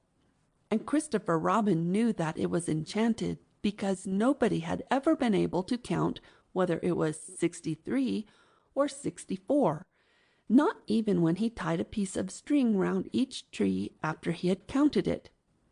Being enchanted, its floor was not like the floor of the forest, gorse and bracken and heather, but close-set grass, quiet and smooth and green. It was the only place in the forest where you could sit down carelessly, without getting up again almost at once and looking for somewhere else. Sitting there, they could see the whole world spread out until it reached the sky, and whatever there was all the world over was with them in Galleon's lap. Suddenly Christopher Robin began to tell Pooh about some of the things, people called kings and queens, and something called factors, and a place called Europe, and an island in the middle of the sea where no ships came, and how you make a suction pump, if you want to, and when knights were knighted, and what comes from Brazil. And Pooh, his back against one of the 60-something trees, and his paws folded in front of him, said, "Oh," and "I didn't know." and thought how wonderful it would be to have a real brain which could tell you things. And by Christopher Robin came to an end of the things and was silent, and he sat there looking out over the world and wishing it wouldn't stop. But Pooh was thinking too, and he said suddenly to Christopher Robin, "Is it a very grand thing to be an afternoon? What you said?" "A what?" said Christopher Robin lazily as he listened to something else. "On a horse," explained Pooh. "A knight?" "Oh, was that it?" said Pooh. "I thought it was Is it as grand as a king and factors and all the other things you said?" "Well, it's not as grand as a king," said Christopher Robin. And then, as Pooh seemed disappointed, he added quickly, "But it's grander than factors." "Could a bear be one?" "Of course he could," said Christopher Robin. "I'll make you one." And he took a stick and touched Pooh on the shoulder and said, "Rise, Sir Pooh de Bear, most faithful of all my knights."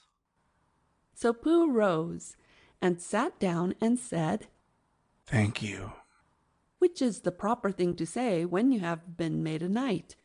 And he went into a dream again, in which he and Sir Pomp and Sir Brazil and Factors lived together with a horse, and were faithful knights, all except Factors, who looked after the horse, to good King Christopher Robin. And every now and then he shook his head and said to himself, "I'm not getting it right." Then he began to think of all the things Christopher Robin would want to tell him when he came back from wherever he was going to, and how muddling it would be for a bear of very little brain to try and get them right in his mind. "So perhaps," he said sadly to himself, "Christopher Robin won't tell me any more." And he wondered if being a faithful knight meant that you just went on being faithful without being told things. Then, suddenly again, Christopher Robin, who was still looking at the world with his chin in his hands, called out, "Pooh!"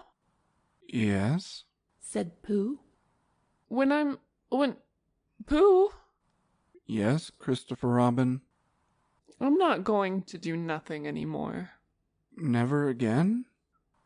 "Well, not so much. They don't let you." Pooh waited for him to go on, but he was silent again. "Yes, Christopher Robin?" said Pooh helpfully. "Pooh, when I'm not doing nothing, will you come up here sometimes?" "Just me?" "Yes, Pooh." "Will you be here too?" "Yes, Pooh, I will be, really. I promise I will be, Pooh." "That's good," said Pooh. "Pooh, promise you won't forget about me, ever. Not even when I'm 100. Pooh thought for a little. "How old shall I be then?" 99. Pooh nodded. "I promise," he said. Still with his eyes on the world, Christopher Robin put out a hand and felt for Pooh's paw. "Pooh," said Christopher Robin earnestly, if I'm not quite..." He stopped and tried again. "Pooh, whatever happens, you will understand, won't you?" "Understand what?" "Oh, nothing." He laughed and jumped to his feet. "Come on." "Where?" said Pooh. "Anywhere," said Christopher Robin.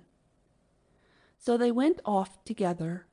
But wherever they go, and whatever happens to them on the way, in that enchanted place on the top of the forest, a little boy and his bear will always be playing. End of chapter 10. End of The House at Pooh Corner. by A. A. Milne.